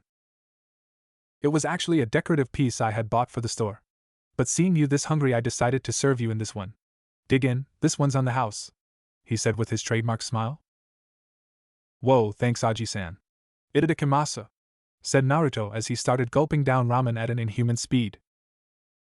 The girl entered the room while saying, I have arranged the materials in the store properly. Do you need me to do anything else too, san? She said. Naruto choked on his ramen after hearing that she was actually his daughter. Good work, girl. I want to introduce someone to you here. He is our shop's favorite and eternal customer. No man or woman on this planet is able to eat as much ramen as this guy here. Meet Naruto Uzumaki, he said. Naruto just held his hand up to wave it uncomfortably. Wait, this guy? I just met him in the alley beside our shop. He didn't even know I work here. And I've never seen him since the last 2 years I've started working, the girl said. Tochi was initially confused but quickly understood why Naruto didn't come here right away. He smiled at the concern he showed for his shop. Yes, actually he wasn't around for the last 3 years. But now that he's here, he'll be needing all the ramen he can get. And I don't think we can satisfy his appetite even with the ingredients you just bought, Tochi said jokingly. This is my daughter Ayam. She's been working with me at the shop since the last 2 years. It seems she has developed a liking to culinary arts because of my work. She helps me around here and there while studying more on the subject in the free time, he said to Naruto. Nice to meet you, Naruto-san, she said as she extended her hand. Likewise, Ayam-san. He extended his hand in reciprocation. He wasn't aware of her nature but decided that she was a good person. She was Tuchi's daughter after all. With that, she started helping Tuchi in making ramen for him. Naruto, who had already finished his bowl, started watching her dreamily. I wish I would have a wife like her who can make ramen for me every day for my whole life, he thought. There were no feelings directed at the girl but instead at the ramen that he loved so much. Understandable, he was still a kid after all. He talked about his experiences throughout his journey with them while stuffing himself up with ramen. Respecting the privacy of the talks, the owner had closed the shutters for the rest of the day for other public.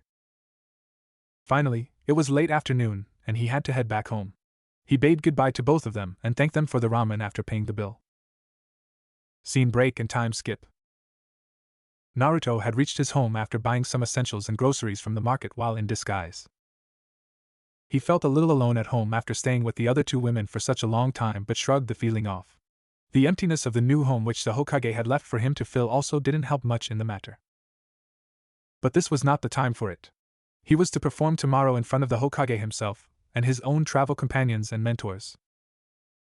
I should be preparing right now. The Hokage is no ordinary opponent. I wonder if I'll even be able to scratch him. I should ready up all my gear and equipments and probably have some last-minute training, he thought. Scene break and time skip. Naruto was sitting atop the Hokage rock watching the sunset. The village looked beautiful from up there. The stone Hokage faces were a symbol of the village's power and leadership, and he wanted to become someone like them one day. Specifically, like the 4th Hokage on whose Hokage monument he was resting upon.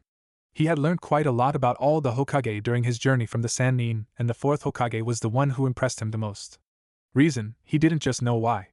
Maybe it was because he single-handedly turned a war in his favor, or maybe because he took up the title at such a young age. He was also feeling a little emotional while watching the pleasing sight of the sun turning crimson from bright yellow forming a bright orange glow at the center. A/N, the colors ring a bell?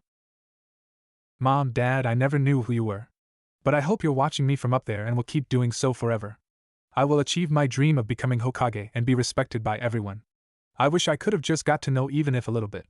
Don't worry although, I'll never let little things like this get in my way. I will make you proud, and that's a promise, he thought as tears flowed down his face. Naruto had been training since he left the house and reached the grounds until sunset. Guessing that he had enough, he decided to watch the sunset before heading home. But now, he felt it troublesome to move and go home. Gathering up whatever strength he had, he stood up, wiped his tears and headed out to his home. Tomorrow was a big day, he got the chance to show his skills, and he sure wasn't gonna waste it. A lone figure could be seen in the fields of Hokage training grounds. In a clearing, he was sitting quietly on a rock and appeared to be meditating. Such was his aura that birds and animals from around had started rounding up around him. There was nothing but tranquility in the atmosphere along with the cold waning off due to the rising sun that marked the beginning of the day. It was 6 o'clock in the morning. Naruto had developed a strict timetable during those years, courtesy of Tsunade. His body had adapted to it, and formed his own body clock. He found it very troublesome at first as he had the habit of training and lazing off whenever he was home, but eventually he got used to it, and now finds it useful in maintaining a balanced and healthy lifestyle. He had woken up at 5 o'clock sharp, although he did place an alarm just in case. After going through his daily routine, he readied himself up mentally and physically, after which he set off to the Hokage training grounds. These were private training grounds reserved for the Hokage alone, and no one else was allowed within, whosoever he or she might be. It was supposed to be surrounded by a barrier which was inaccessible for regular shinobi and invisible, and also blocked any vision from outside. He had been given entry access to the area for this day prior to the match so that he could scout the area and familiarize himself to the surroundings should he choose to. You know what they say, never miss any opportunity. He had put off his jacket on the sidelines and put on a dark-colored t-shirt for today. It would not only be helpful in blending with the surroundings should they enter the forest, but also would be easy to wash, if it would be left wearable by the end of the match, that is. He had already double-checked and packed all the equipment he would need last night. He was pretty sure that he won't be able to defeat the Hokage even if hell broke loose, but he'd be damned if he didn't give his best. Time passed by quickly while he was meditating, and it wasn't long before the clock hit 10 to 7 when he sensed people coming towards him. He opened his eyes to find none other than the three who were supposed to be. Ohayo gozaimasu, Gigi. I've been waiting for you, Naruto said. Ohayo Naruto. I didn't expect you to come this early. The time decided between us was 7 o'clock, wasn't it? The Hokage said, although he half expected what Naruto's reply would be. Yes, but I managed to check the area before the match to expect what I'm getting into. And I must say, your training grounds are very clean and well maintained compared to the ones for the public. You can literally see garbage dumps forming there in various places if you look carefully, he said. Being a Hokage has its perks, he said with a slight smile but changed his face to neutral, but it is also a bad sign that those open for the public are not being taken care of properly. I will do something about it. But that's for later, we have something else to do right now. Naruto understood the hint and grinned. He backed away to his original position a little away from the rock. It was a nice place to sit, didn't want to destroy it. He looked around to see that the other two females had already taken seats at the branch of a nearby tree. Watching him look at them, they simply waved at him, following with a thumbs up for good luck. He needed it, badly, for nothing but luck could save him from his opponent should he get even a little bit serious. The Hokage was still wearing his white robes, which confused Naruto a little. Why does he still have those clothes on? Doesn't he need them in his office? They'd be dirty by the end of this fight unless, damn it. He thinks that I won't even be able to touch him. You sure are getting cocky, Gigi. I have to get that thought out of him one way or the other. I may not be around his level, but still I'm no pushover, he thought. The Hokage was observant of his expression. Come on, Naruto. You have been training for quite some time now. Show me what you've got, how much skilled you've become, Hokage thought. Ready for it, Naruto? The Hokage asked. I couldn't be more ready ever than now, Naruto said. It's time. When this pebble hits the ground, the match will begin, he said as he flinged a pebble vertically high up in the air. The match wasn't official or anything, so they didn't need a referee. The rules are, there are no rules. A one-on-one match, anything and everything that you can put to use is allowed. I wish you good luck, said the Hokage. Naruto observed that the Hokage had at least got rid of the tobacco pipe that he always kept stuck in his mouth. He wasn't just considering it a leisurely stroll, after all. You better watch out, Gigi. You just might get surprised today, he said as the pebble hit the ground. He immediately smashed a few smoke bombs around the area which covered both of them. You blocked the advantage of sight, huh? But what will you do now? Surely not flee this early. There must be some other plan he's got, thought the Hokage. The Hokage first thought to leave the smoke by jumping away. But that would defeat the purpose. He just remained there in the smoke to humor him whatever the boy was about to do. Suddenly a fist made its way to his face. He effortlessly dodged it but was surprised as to how he was found so quickly. Surely Naruto couldn't just remember where was standing and attack blindly at that location, since he had already moved inside the smoke. Naruto smirked, starting a bout of punches and kicks on the man trying to land a hit. He did surprise him, although the man was able to keep up with the boy quite easily. The Hokage ducked under a kick, grabbing a hold of his other leg and spun him around, throwing the boy away. Thinking that he got Naruto out of balance, he thought of going on the offense this time. Man, he was going to find that it won't be that easy. He tried to move from the spot again only to find a paper bomb in front of his leg this time. He jumped behind instantly only to find another paper bomb about to detonate. Looking around, he saw a circle of paper bombs at the position he was initially standing as center of the circle. Damn it, how did the kid get around me this quickly? I didn't sense him at all. Am I getting that old, or is there something I'm missing? He thought as the paper bombs were at the brink of explosion. The spectators saw an explosion with which all the smoke screen was dispersed, instantly replaced by the smoke of the explosion. Naruto had got his footing back and smirked as he saw the explosion. I know this was a surprise even for you. So you now at least have to remove those Hokage robes. Must be dirtier than the spectators' footwear by now, he shouted. However, his hopes weren't high for too long as he saw a protective earth barrier around him. As the barrier receded back into the ground, the Hokage retorted back. Earth-style, rock shelter. Normally he didn't announce the name every time he used a jutsu, but this could also be a training round for Naruto, so he decided to tell him. He added, it's not that easy to land a hit on me. You would have to do far better than that. But you have a point. I won't be able to get to my office in clean robes if it goes on like this. You are full of surprises after all. Trust me, this isn't the only surprise you will get today. Naruto smirked. Hee, so care to tell me how we're able to find me so efficiently? And I couldn't sense your presence at all, the Hokage asked as he took off the robes aside to reveal his usual black battle armor. This was a test to just show his skills in battle, so there was no need to keep anything secret anyways. He decided to explain. Well, you see, I am a sensory type. He conveyed the concept in a brief manner. What? Interesting, but even more of an interesting fact is that I kept my chakra signature to the minimum just in case.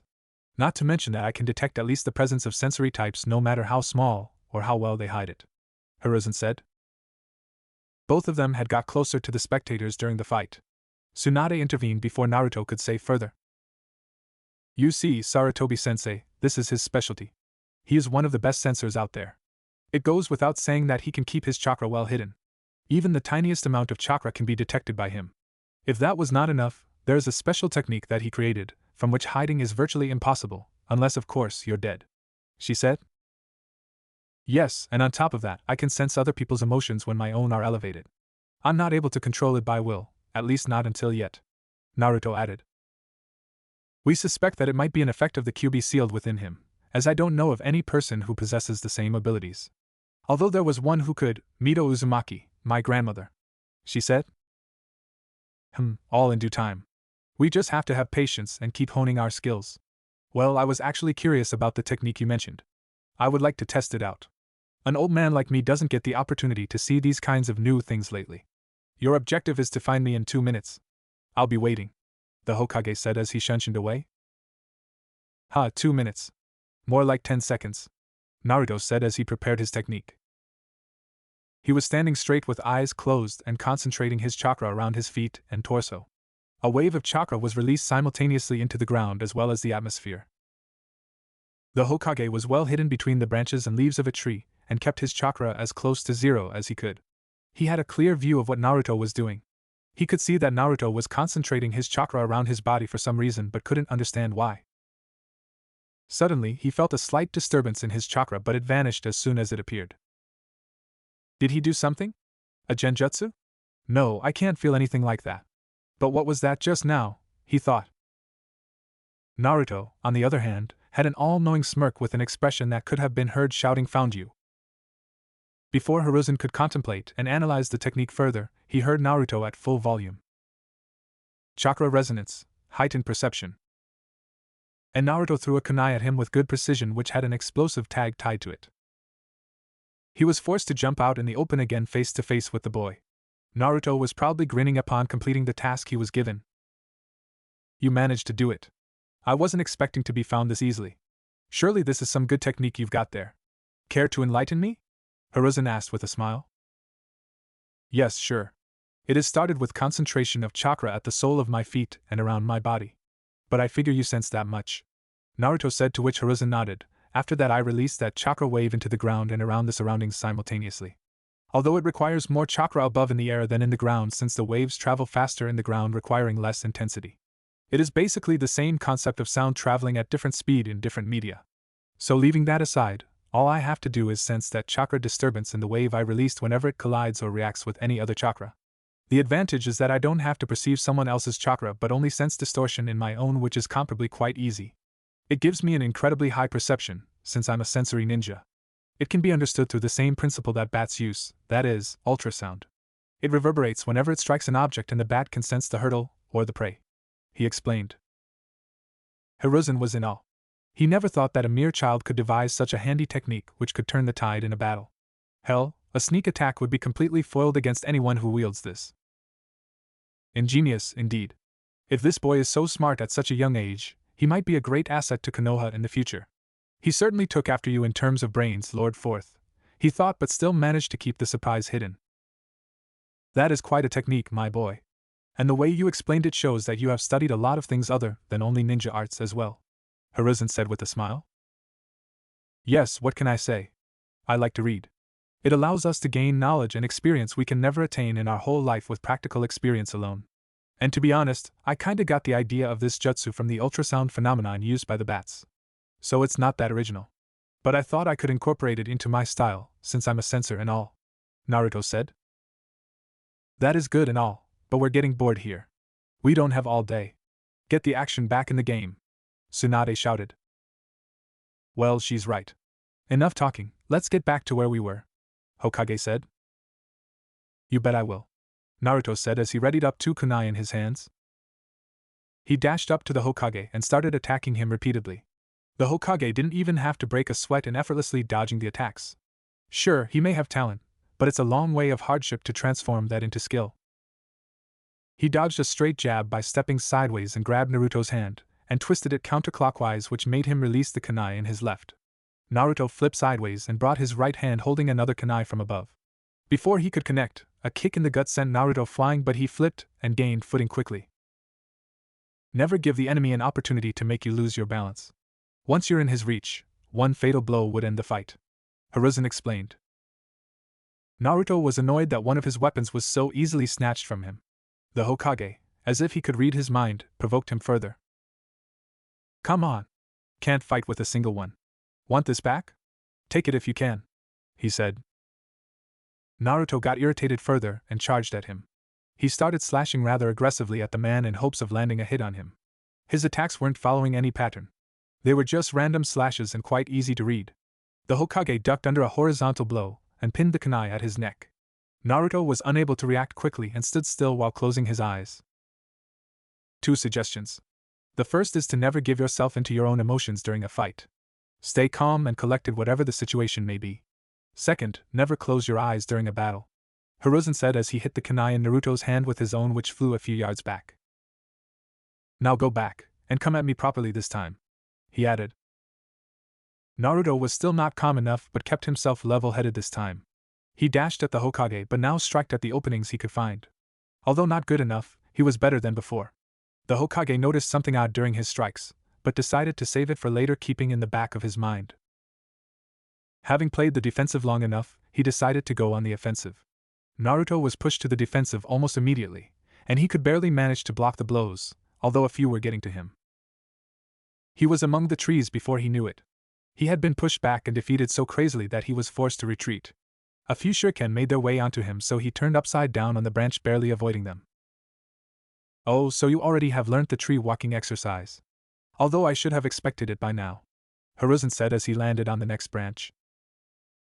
Naruto's mind was racing in the tense situation as he tried to figure out a plan to somehow counterattack. He forced Shaka through his feet in a burst to jump away while simultaneously threw several paper bomb-laced kunai towards the Hokage. They exploded while coming in the range of the Hokage so that he was pushed back. Naruto had managed to get out of sight from direct line of sight, at least for the time being. He was hiding in some bushes while formulating a possibly viable plan. Meanwhile, the Hokage was in the search but didn't seem to have any luck so far. Tsunade wasn't kidding when she said that he's a natural at sensing chakra. He can make his chakra flow in such a way and quantity that it can't be sensed too. This kid is not half bad, he thought. A while later he found Naruto between some trees trying to put an explosive tag around a kunai. He landed a few feet in front of him and threw some shuriken at him. To his surprise, the shuriken flew right through him. A clone, huh? Nice going. But now what? He thought. He didn't get more time to ponder as several ninja wires laced with explosive tags surrounded the trees around him. He expected another round of explosive kunai or shuriken but was surprised to see a barrage of saban needles coming around him from above. An explosive tag wall which restricts my movements. But why switch to saban needles? Kunai are designed for higher damage, while saban are designed for precision. So why would he unless damn it Tsunade? Now I understand, the Hokage thought, instantaneously alarmed. He didn't have much time to react before the saban would hit him. It wasn't the damage which the saban would do that worried him, it was the substance coated on it. Poison. The needles were almost upon him, and he couldn't dodge the attack on either side. Earth-style, rock shelter, was the only thing heard before a wall of earth covered him. As the semicircular dome was complete, all the poison-laced saban needles struck it from all the sides except from directly above. At the highest point of the tallest tree around, Naruto was sitting with a huge smirk, as if he had already won the match. You fell for it, Gigi. Now you have no way out. And I can definitely sense you in there, he said with a huge grin. He jumped upwards as high as he could using chakra under his feet as boost and then vertically aligned himself with the opening on the top of the dome where the saban weren't stuck. Clenching his fist tightly, he flew down with the effect of gravity at a high speed. This time, you can't escape. So, this round is as good as mine, he shouted as the Hokage was still sensed by him inside the wall. The impact was exponentially greater than expected, as the dome was shattered within a fraction of a second and the punch went straight through the wall, upon the man and onto the ground, which was shattered too around the whole area, uprooting many of the trees. The explosives around the area detonated with the disturbance, and the debris was launched into all directions. Few of them hit Naruto as well, although he managed to avoid the larger ones. Well, collateral damage was expected in the plan, but at least he managed to land a solid hit on the Hokage. Or did he? As he neared the Hokage, he noticed that there was no movement at all. Gigi, are you alright? I thought that you'd be able to handle it, so I figured I could use full power. Hey, say something please.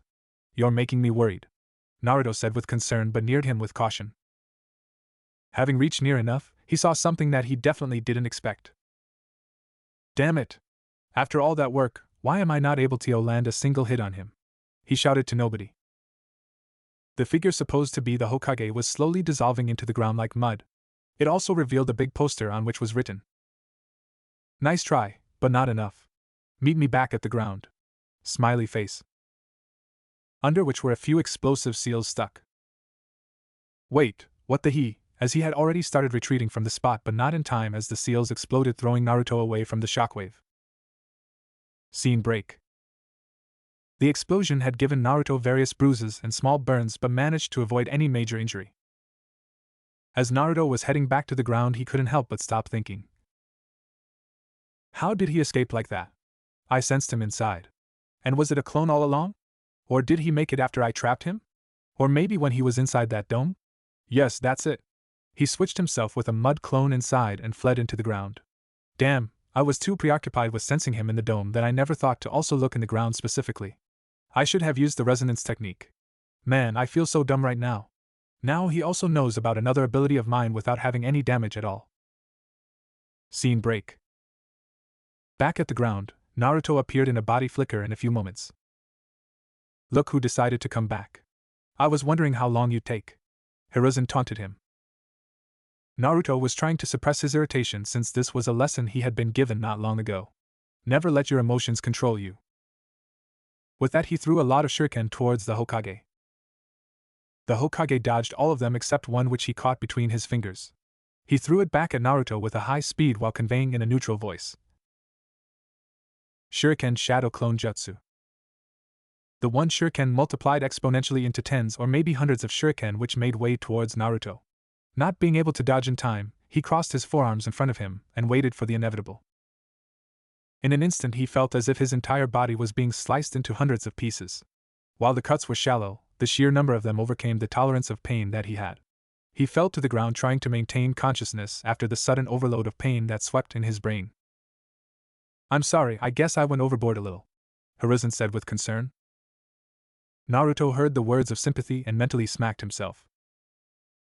No, this isn't over. Today I will show them that I am not weak. All the training and hard work wasn't for nothing. I'm not finished.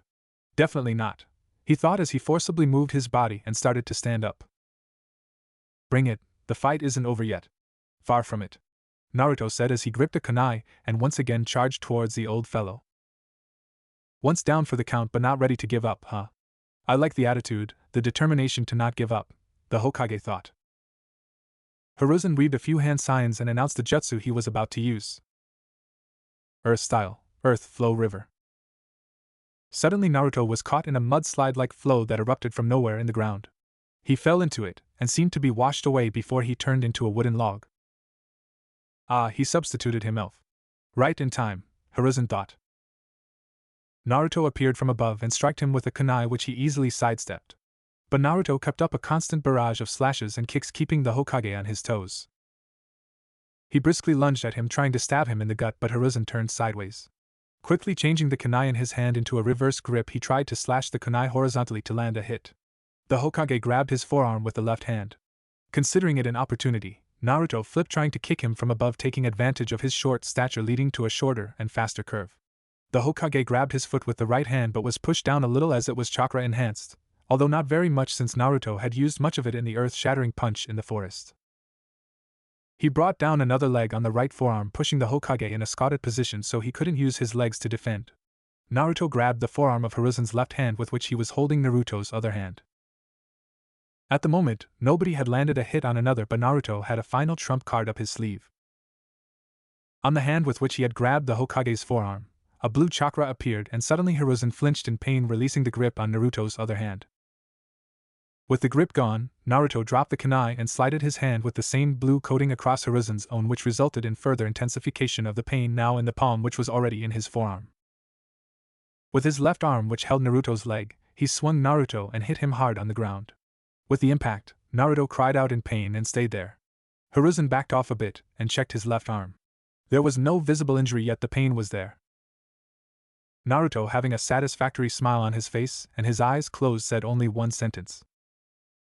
Finally, chakra no Mezu, success.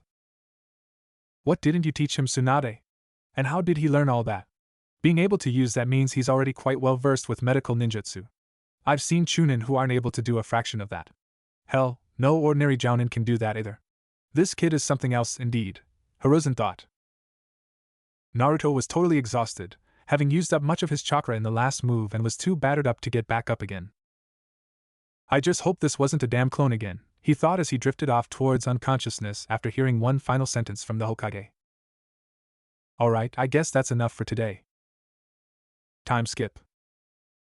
He woke up hearing a few muffled sounds from a close distance. Did you have to go that hard in him, sensei? He's just a child. Hee, I'm sorry.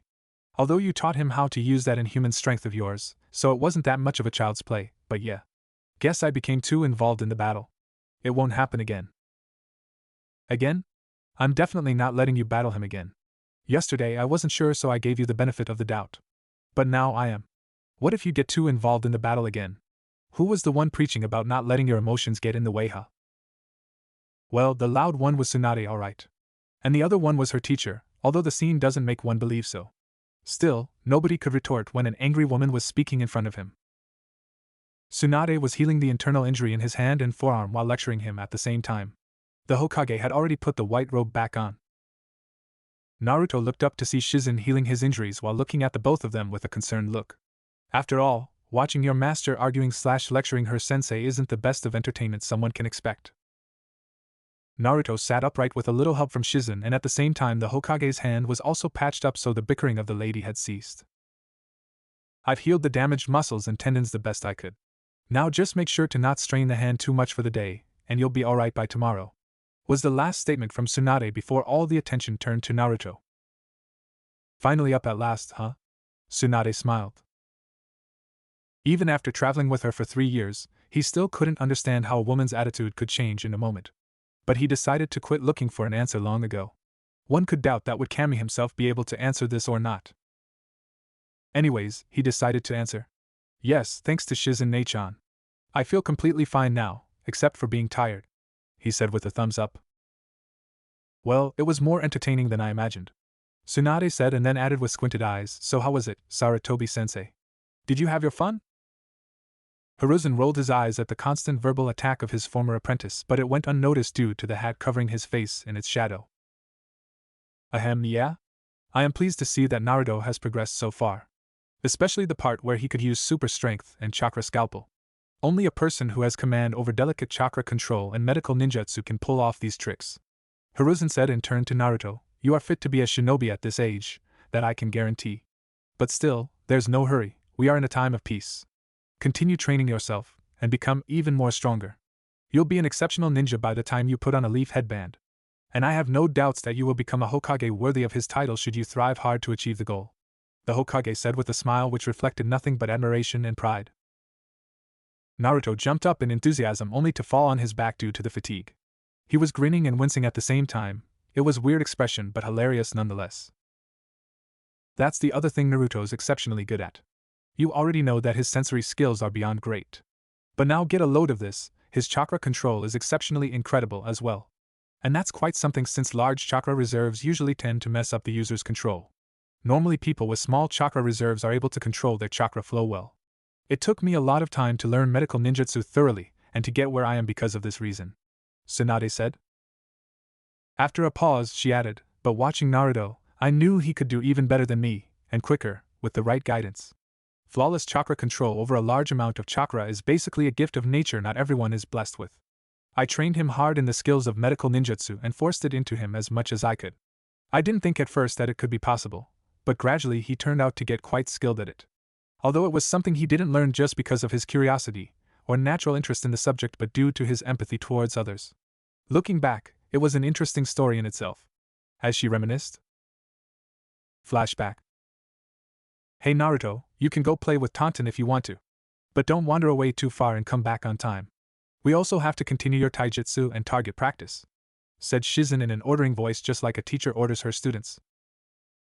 Taijutsu is okay, but can't we do that target practice training with Kunai or Shuriken? They look way more cooler than those needles of yours. Naruto pouted. We'll get to that later. And just you remember that Saban needles are much more precise on target compared to the other ranged weapons. Not to mention that being relatively small in size, you can carry more of them around in comparison to kunai. Shizen lectured. Yeah, okay.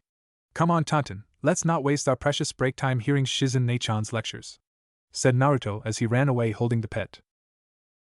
Tsunade was sitting nearby reading another one of her books related to medicine. She was also quietly observing both of her other companions and smiled widely at the conversations of the pair. She was always reminded of her younger brother Nawaki when she saw him.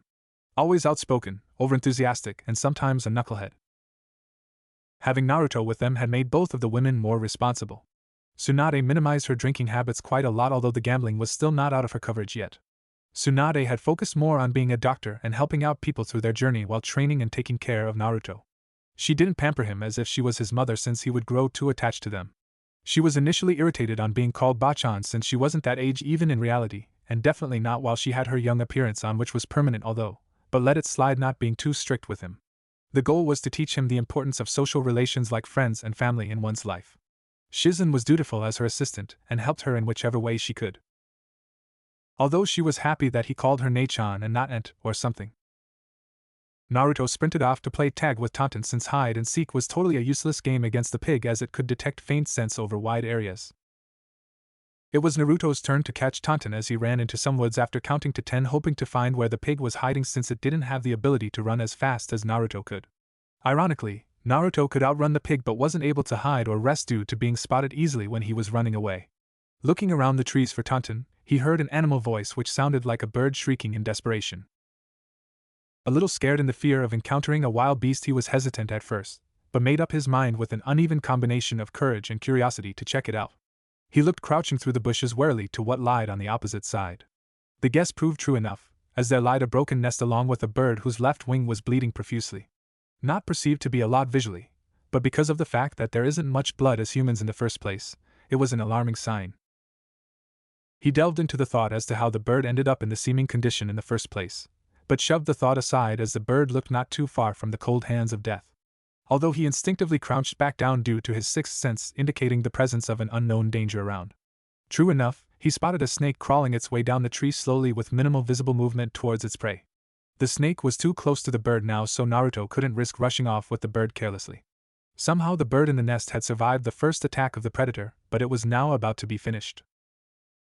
Although he felt bad for interfering with nature, which beautifully contained in itself an endless food cycle with numerous food chains interlocking together, he couldn't help but sympathize with the bird in that condition.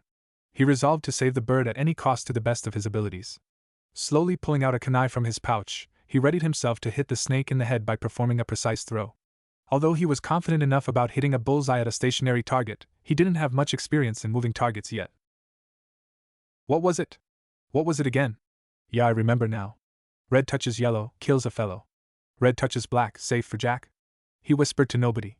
Cursing his luck, he examined the stripes to find that the snake was poisonous indeed. A/N. Please don't tell me afterwards that it's for coral snakes or something like that. It's just for adding an interesting line. Same thing about how Jack came to be a name in Narutoverse. Peace.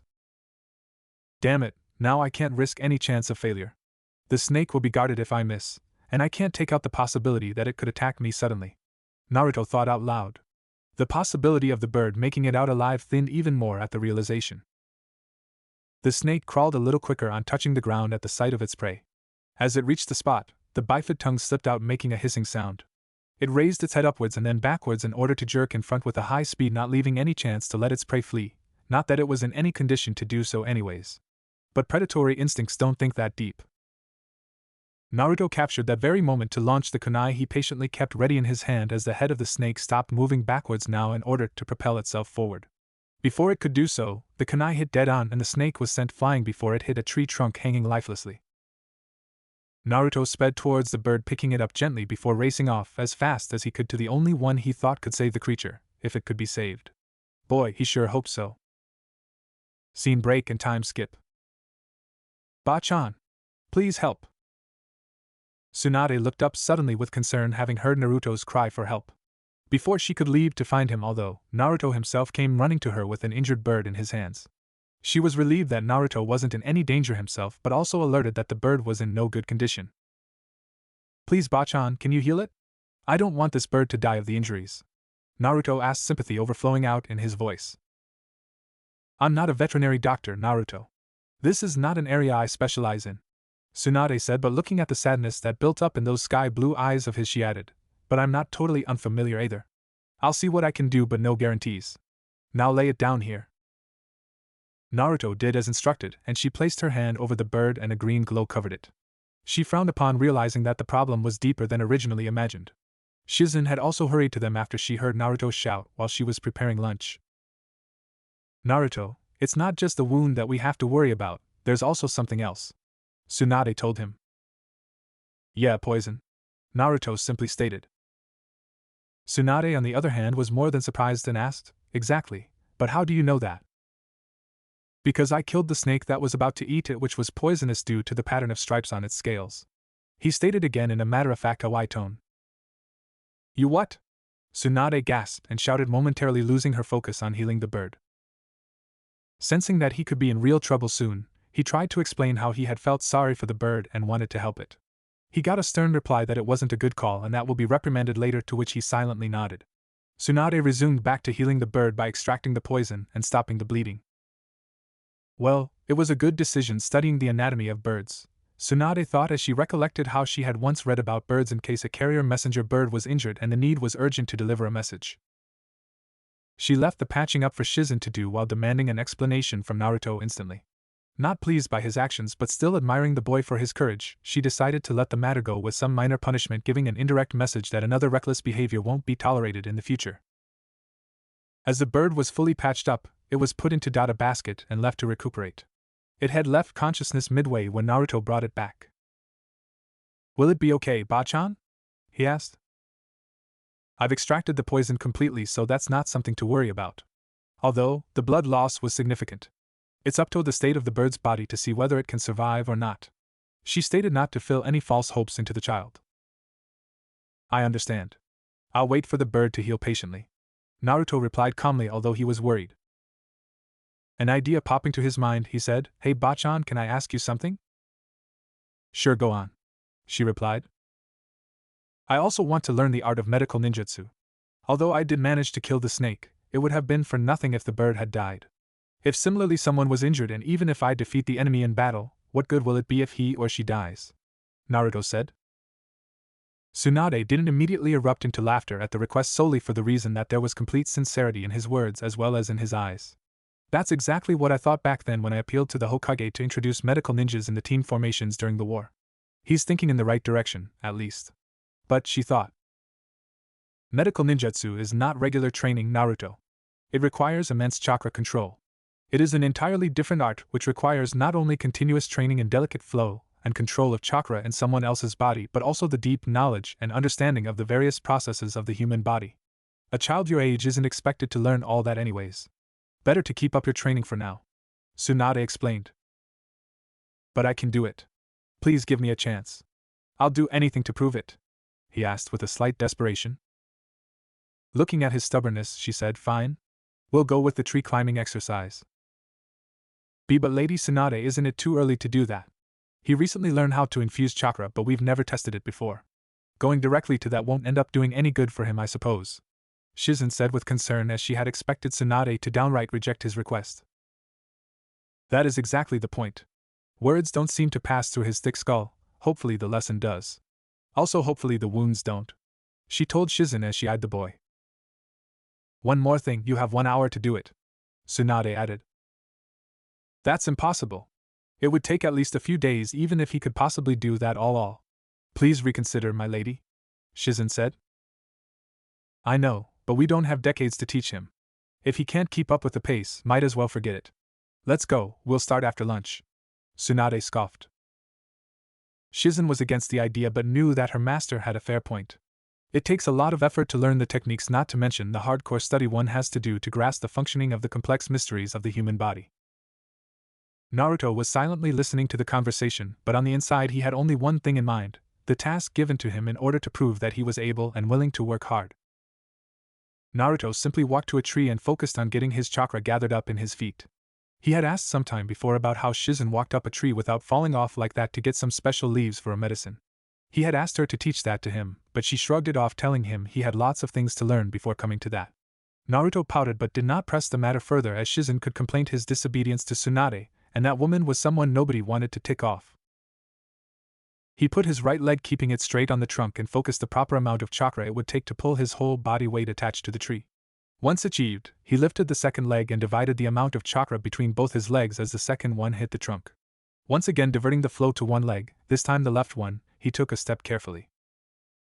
Carefully balancing the amount of chakra in his feet in a stepwise fashion, constantly he reached the lowest branch and lied on it to rest a little before going further.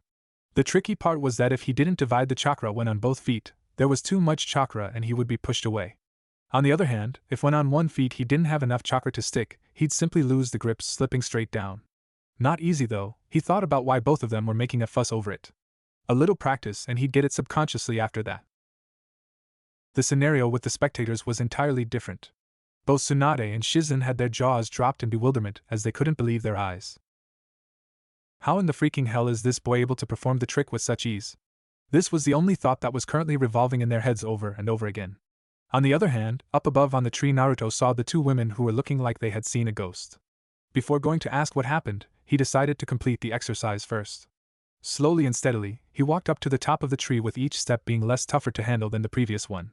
He felt the movements slowly being etched into his muscle memory. Once he reached the top, he waved down to the ladies below. I guess Shizen, I was wrong after all. This is not normal, to say the least. I take my words back, he is definitely up for the job. Tsunade said, having seen Naruto acing the test in one attempt rather than the 1 hour he was given. Shizen, being equally flabbergasted, nodded in agreement, saying, "Me too, my lady, me too." Naruto, upon descending the tree, asked the woman about how well he did in the exercise. "That was exceptionally well done, Naruto.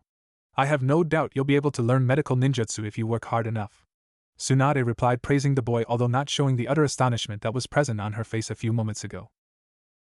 Naruto grinned widely at the accomplishment that now allowed him to learn what he wanted. Tsunade was curious about something, so she crouched in front of Naruto and moved her hand around Naruto's body and was left wide-eyed. Now she understood part of why Naruto's chakra control was good. Before being questioned, although, she diverted the topic for the time being. "Come on, Naruto.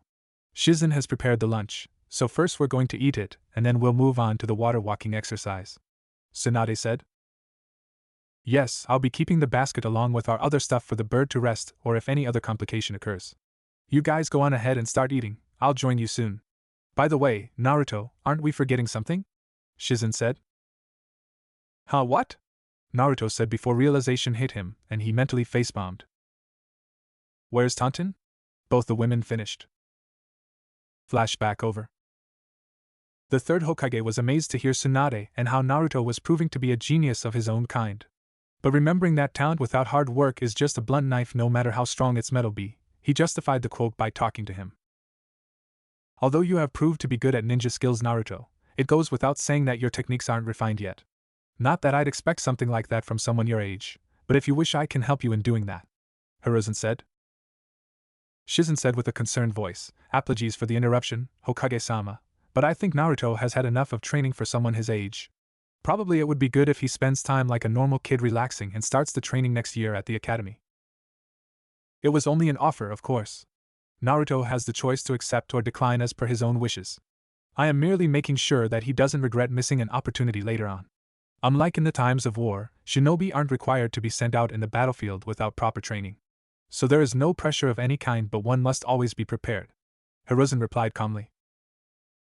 Tsunade nodded in acceptance, that she would go on with whatever Naruto chose to do. Naruto pondered over it for a few seconds, and then slowly stood up this time. He clenched his right palm into a fist and slammed it into the palm of his left hand in front of him and declared, "If I dream to be Hokage, then there's no time to relax. Lots of shinobi out there are hundreds of times stronger than me and working a lot harder too. I won't give myself any excuse to be left behind. And how can I expect to be Hokage when I don't push myself harder than the others?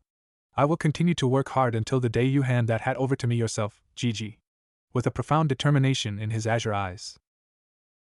The Hokage grinned contentedly, looking at the young boy in front of him, and thought, "Looks like the will of fire burns brightly within the future of Konoha too." Tsunade merely smiled, expecting the reaction since she had got to know him very well during the last few years. Shizen still wasn't confident of the decision, but respected the opinion of her sensei and her sensei's sensei. After all, they were far more knowledgeable and experienced. So she kept her mouth shut and silently hoped that Naruto be well whatever he did. "Then it's decided. You will be trained in the arts of the shinobi under proper guidance. Remember well, that the path from here is only going to be tougher. And you will not get a chance to back out. But when you're finished, I'm sure that you will be proud of yourself. To endure whatever hardships are thrown on your way and overcome them is what it means to be a true ninja." The Hokage spoke wisely. "Yeah, I'm ready. I will never back on my word, Databeo," Naruto stated. "Calm down, kid. It's not like you're gonna train right now." Tsunade smacked him. Naruto blinked and rubbed the back of his head sheepishly. "Sensei, you didn't tell us who is going to be his instructor. I don't know many people around here who'd be willing to train him and be trusted enough to keep it confidential," Tsunade asked, although she imagined it would probably be the ANBU that had been close to the boy's father in the past. "Oh, I thought that you trusted me enough to handle this, Tsunade," the Hokage said with a glint of mischief in his eyes. "No, it's not that. I was just a little concerned, nothing else. I'm sure you'll find someone, Tsunade said, but stopped at the growing smirk that was being kept painfully small by the Hokage. Suddenly understanding what the Hokage meant by his statement actually and mentally scolding herself for not getting the pun, she said half shocked, "You don't mean to say." Hiruzen started laughing knowing that Tsunade had understood and said, "You're right. I will be training him from now on until he is admitted in the academy." Shizen as usual was the most shocked and said, "But Lord Hokage, why would you personally go to such lengths? And not to mention, how will you have time to train him? Why not assign him an instructor?" Tsunade didn't say anything after Shizen's question but was actually curious herself. "The truth is I feel I have failed one of my students. And that I want to have one more chance of correcting my mistake, but I can't. The least I can do to lessen the burden on my heart is to not regret having lost one of the best opportunities one have got. Until yesterday, I didn't plan to test you myself. And I won't be honest if I didn't say that I haven't had any prior plan on making you my student. You will be able to grow up into a fine young shinobi that I already told you. I just want to contribute my part," he said as he gave a weak smile. Tsunade knew who he was talking about and thought of telling him that it wasn't his fault in the least, but decided to not engage deep into that particular topic. "Great. Lessons from the Hokage himself," Naruto said as he grinned. "Although don't think I'll go easy. I was far from my actual power fighting you today," Hiruzen added. Naruto nodded nonchalantly, still lost in his own happiness. "Okay, so it's decided. I'll be training him and improving his skills from now on until academy begins. We'll start in these very grounds 7 days from now, since I'll also have to make adjustments in office routine, not to mention filtering some paperwork. I'll tell you the rest of the schedule when we meet here next. Also, I'll have you arranged a pass so that you can cross this barrier without permission every time. Although I suggest that you train somewhere else when you're alone, since someone else being here without myself is bound to arise unwanted suspicion, which is the last thing we need. It also goes without saying that you won't tell anyone about this training. People are bound to get on my back even if someone gets the slightest hint of what's going on inside here," Hiruzen said. "Yes sir, understood," Naruto replied, paying full attention now, forming a salute which seemed comedic. There was a slight pause, after which Tsunade decided to speak. "Now that everything is settled and done, we'll be leaving immediately. I entrust Naruto's training to you, sensei. And Naruto, take care of yourself. Our stuff has already been sent to the gates, so it's departure time," Tsunade declared. Naruto knew that he had to part ways with the duo, trio, today, but was still saddened that he now had to live alone again. Not that he felt alone again from inside, it's just that he had been so accustomed to being with them all these years that now it seemed a little hard to let go. Tsunade saw him come closer with his head drawn down, and the bangs of his hair covering his eyes. He clutched his arms around the waist of the woman, and silently stood there. Everyone knew what the emotions were and patiently let him be. Tsunade felt him sobbing lightly, and put her arms beneath and over his head to give some courage to him as well as herself. She decided to talk before she gave in to her own emotions of being distanced from him, as she found a lump forming in her throat. Tsunade said while rubbing her hand over his hair, Now, Naruto, there's no need to be sad. We're just going on another journey as usual. I also have my responsibilities as a doctor, right? In the meantime, I know that you will keep working hard. Don't overexert yourself though. Health is of the utmost importance. So take your rest and recuperation as a part of training too. Spend your money wisely.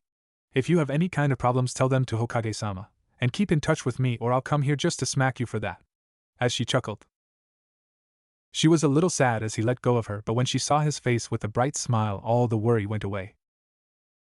I'm sorry. I understand. I'll make sure to keep in touch. I'm confident that the next time I see you, I'll be much stronger, just you watch. And take care of yourself too. I'll miss you very much, he said. He then walked to the other two and hugged them tightly with a happy face, and told them that he'll be fine, so no need to worry. Shizen and Tonton were also happy now, and with that they took their leave and said goodbyes. Naruto left for his home after that, and the others headed to the village gates. Scene break and time skip. Naruto felt like his home was somewhere on the other side of the planet. The walk was extremely tiring as the fatigue hadn't worn out yet. Added to the fact that he had to be careful not to be seen around the parts, he had to put on a hinge. Finally reaching his door, he released the hinge. Even pushing chakra into the seal seemed like his soul was being sucked out. He quickly undressed to take a quick shower and discarded the clothes aside in the laundry basket in the corner. Although they didn't look like they were in the condition of being worn again. The shower hitting the body had at least dulled the fatigue a little. Not spending much time there, although, he put on some comfortable t-shirt and pajamas and hit the mattresses on the bed without a second thought after blinding the curtains and fell into deep slumber in a few seconds. Scene break. Tsunade and Shizen were about to leave the village and were standing at the gates. The Hokage had politely asked to walk them, to which they agreed. Sarutobi-sensei, I couldn't say it back then, but I'm worried about Naruto. How will he manage everything alone? All this time we were there to take care of him. Not to mention now the villagers will be on him again. Tsunade asked him with worry reflecting in her eyes. Understanding her concern but at the same time stating the undeniable fact, he spoke wisely. I know what's going in your mind right now, Tsunade. But keep in mind that you won't always be around to protect him. He will have to stand up for himself one day or the other. The earlier he does that, the stronger he'll become. Don't forget that in all this time whatever you have taught him isn't in vain. Remember the saying? Give a man a meal and you feed him for a day. Teach the man how to cook and you feed him for a lifetime. With a little laugh he added, do you really think that a boy who managed to disable one arm of a Kage can't even protect himself from some run-of-the-mill civilians? Tsunade couldn't help but chuckle at the statement, although it was far from the truth. The Hokage didn't try to hurt him while people out there were trying to kill him. But she now had faith that Naruto would be able to fend for himself and slowly turn into a fine young man. With the smile on their faces, all of them departed except for the Hokage, who bade them goodbye. Pulling the cigar out of his mouth, he thought of how he had taken up the responsibility of training the boy in his own hands. Blowing out the smoke and turning back to resume to his duties as the Hokage, he said only one sentence. Well, at least things are starting to get interesting. It was somewhat around afternoon when he woke up. Groggily, he made his way to the kitchen. There was just the water supply, so he had to bring his own glass from the backpack. After being a little refreshed, he looked around his home. It was as empty as he had first seen it. He had to get a lot of things that one would need in a place to live. The items he had back in his old house were barely in usable conditions back then, so being kept in store for all this time must have rusted them halfway through if he were to guess. There might be some important or usable stuff in there, but most of it was now basically useless. Thinking of his old house, he was reminded that the Hokage had said something about that one belonging to him too. So maybe he could make some use of it?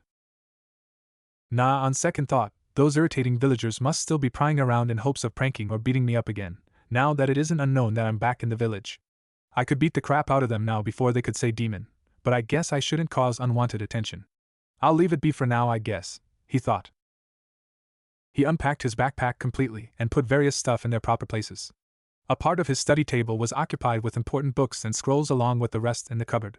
The wardrobe wasn't much filled with the few sets to clothes he had.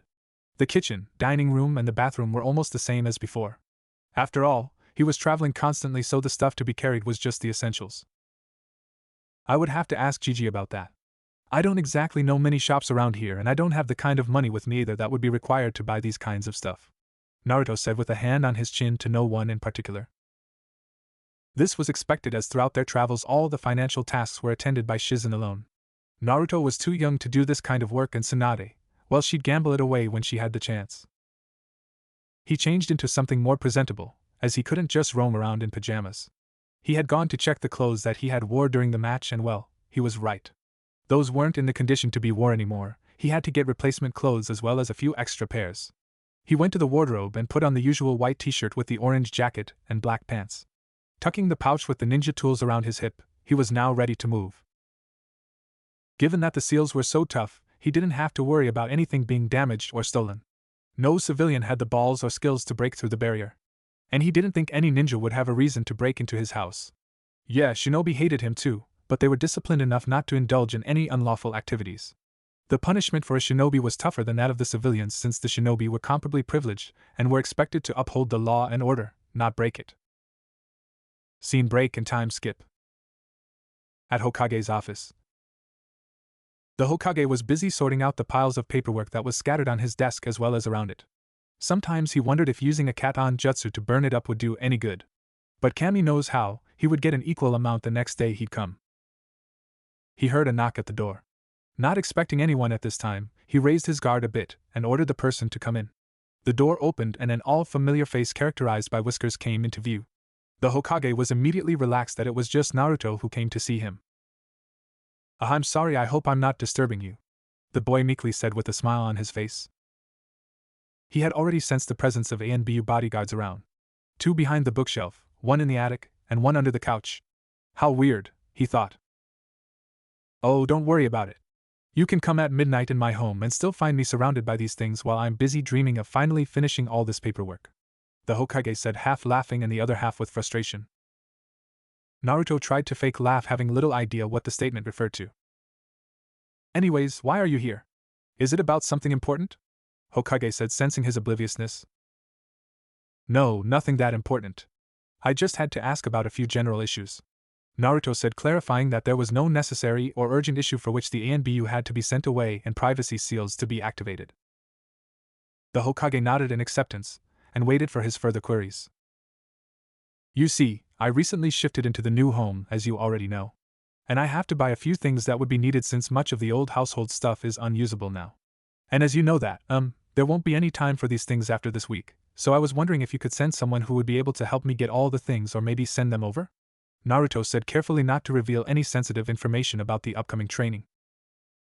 The Hokage, understanding his point, nodded his head in acknowledgement. But contrary to what Naruto had requested, he said, Naruto, why do you think I left out all that for you and not have it completely done beforehand? It was because I wanted you to be self-reliant from now on. I will not be sending anyone to select your needs and wishes.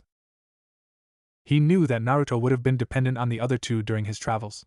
But now that he's back in the village, he should be able to make minor decisions and handle his own.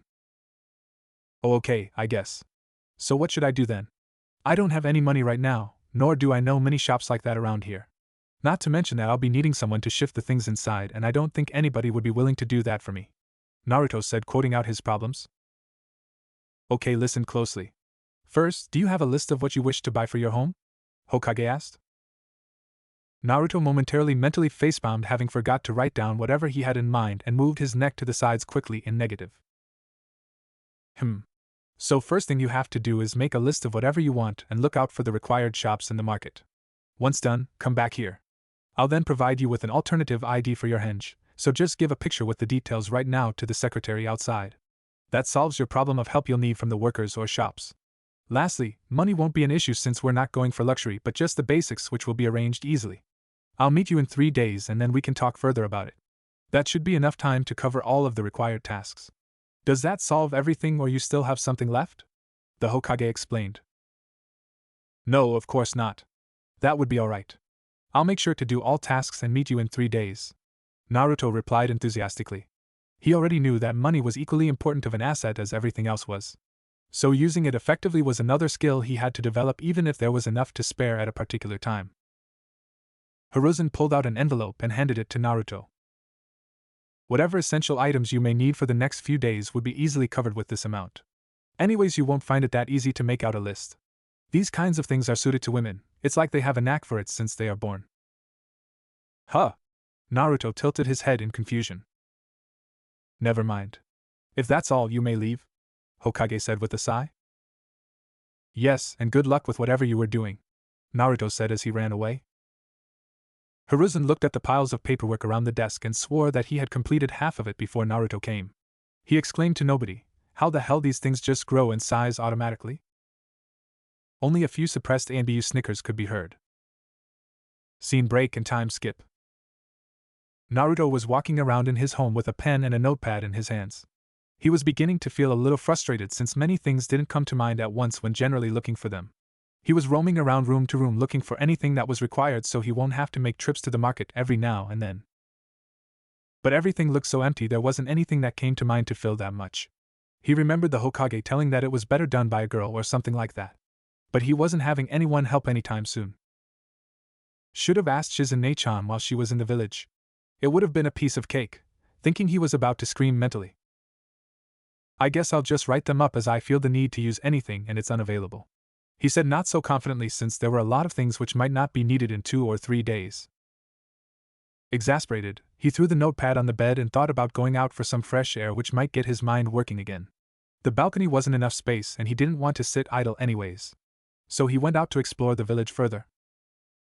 Scene break and time skip. Naruto was walking away from the crowded places to the outskirts of the village. He could see a few of the clan compounds as he trod away from the main district. The area was comparatively far more calm. Now he knew why these compounds were built away from those markets. He continued on towards the training fields. There weren't a whole lot of people around, so he walked without any hesitation, avoiding them. Although he did have some curiosity, so he suppressed his chakra and went on to look at a random training ground where he could sense a few people. Hiding in a tree, He saw 3 young ninjas fighting against some silver-haired jounin by looking at the dark green vest he was wearing and the high level of chakra he sensed from him. Deducing from that, those must be students training under him. He had no idea why, but the jounin seemed vaguely familiar. Although, the look was far from what he thought of training, since all the jounin was doing was to kick them around with his hands in his pockets. But he also saw why the students were unable to connect a hit. Those idiots. If they are all against a single one, why not coordinate their attacks rather than attack blindly? He's no pushover if he's a jounin, and yet none seem to even see eye to eye with each other, Naruto contemplated. Anyways, it wasn't his place to judge. He had other things to take care of. The jounin was more than enough for a teacher if the students listened to him. With these thoughts, he backed off and jumped on the other side to look around further and left. On the other side, the jounin wondered if he had seen someone leaving the place from the corner of his eye, and also squinted at the fact that why he couldn't sense him at all. Time skip. After going through various training fields, and obviously avoiding those belonging to individual clans, he reached a certain overgrown field resembling a deep forest which looked abandoned, due to all the locked gates and fences he could see surrounding the entire area. He would have moved on quite willingly until he sensed a lone chakra signature somewhere around in the middle of the center and edge of the forest. Is someone training in this place? But it's locked, so why would anyone go in here? There are lots of other places. Can it be that someone got stuck inside and can't find a way out? This place seems like one can't navigate easily enough. Should I go inside and check? Or maybe I should just walk away. Should I ask Gigi? But what if someone's in trouble right now? What should I do? Those were the thoughts running in his mind as he scrambled around, his hands on his head in frustration. Not to mention he was a little scared of the appearance of the place, added to which he didn't know the territory inside. On the other hand, leaving a needy person who might require assistance as soon as possible alone in such a place while he could help him was something he could never do. So, without any more delay, he leapt over the gates and fences in an acrobatic manner and landed on the other side. Running deeper into the forest, what he missed in the hurry was a sign board further ahead on which was visible a danger sign of skull and bones, and what was written under it could be read. Training Area 44. The Forest of Death. Time skip. What the hell is this place? I've been here for half an hour at most and almost been eaten 5 times even when I'm being so careful. What in the world is this person thinking of roaming around here? Naruto said out loud as he leapt away at branches. The chakra signature was still further away, but he could sense that it was getting stronger as he got near. Hope I'm not too late. If someone is actually in trouble, that is, he thought. He increased his speed to reach the destination quickly, but was again interrupted by a giant spider along the way. Getting annoyed, he one-punched the spider down with his enhanced strength and trod forward hastily. Finally reaching the person he was looking for, he hid in the tree's shadows to look at him. Wait, it's a her. The person standing there was a girl in her late teens having violet hair tied up in a ponytail. She was wearing a coat and mesh bodysuit underneath, but the coat fairly covered almost all of the upper half of her body closely.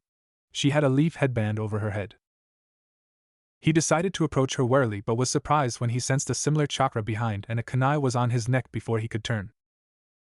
Looking for someone, little guy? A feminine voice asked. He saw the woman in front of him disperse into snakes. It was a snake clone, huh? Never saw one before, he thought.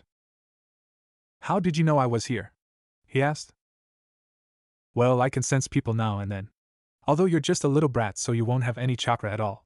It had more to do with the fact that I heard a loud noise from that very direction, she replied. Oh, it was at that moment I punched the spider down. He facepalmed mentally.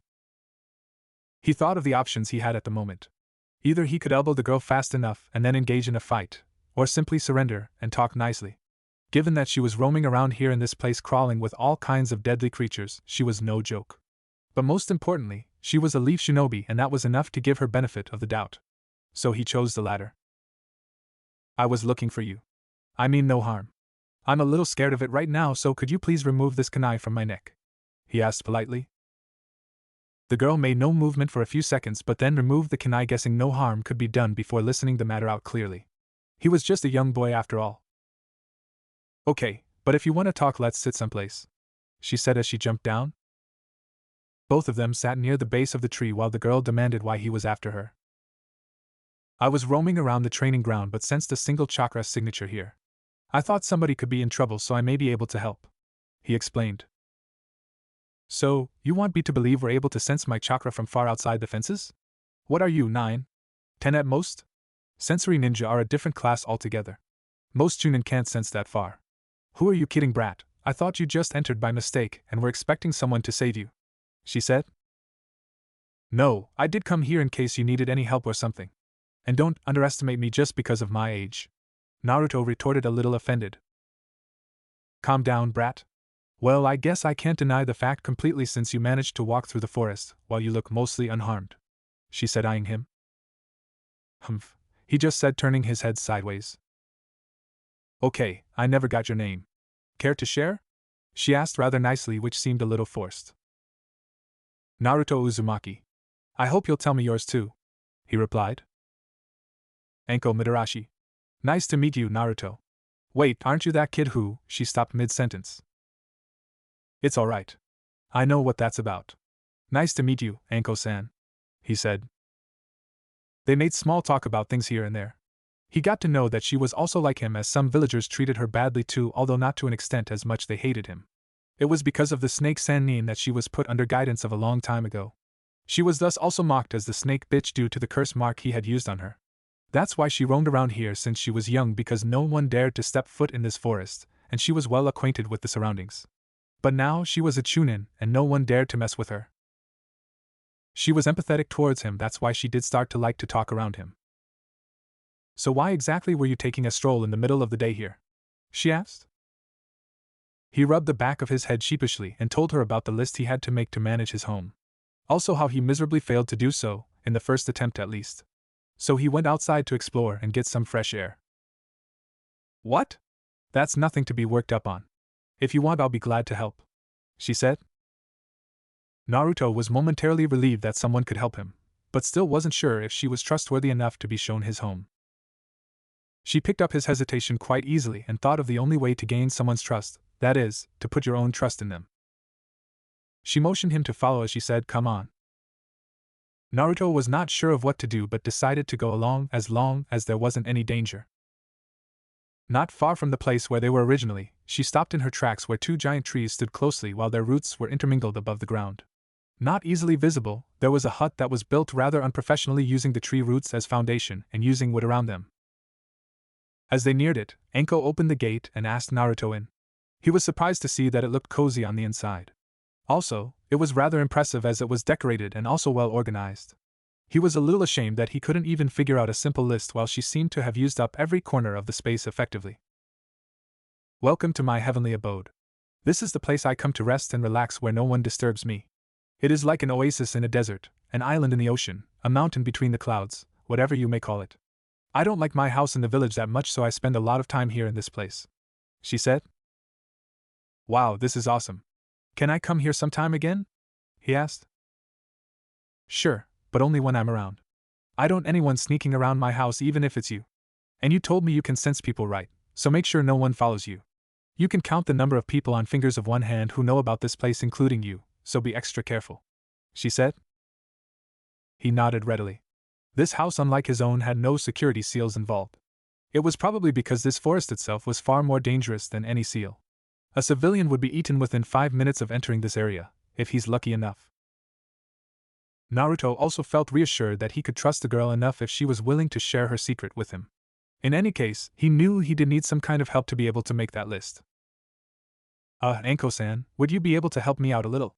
He asked. Anko smirked, having found something interesting to do on a rather monotonous, uneventful day. Scene break and time skip. Both Naruto and Anko reached his home.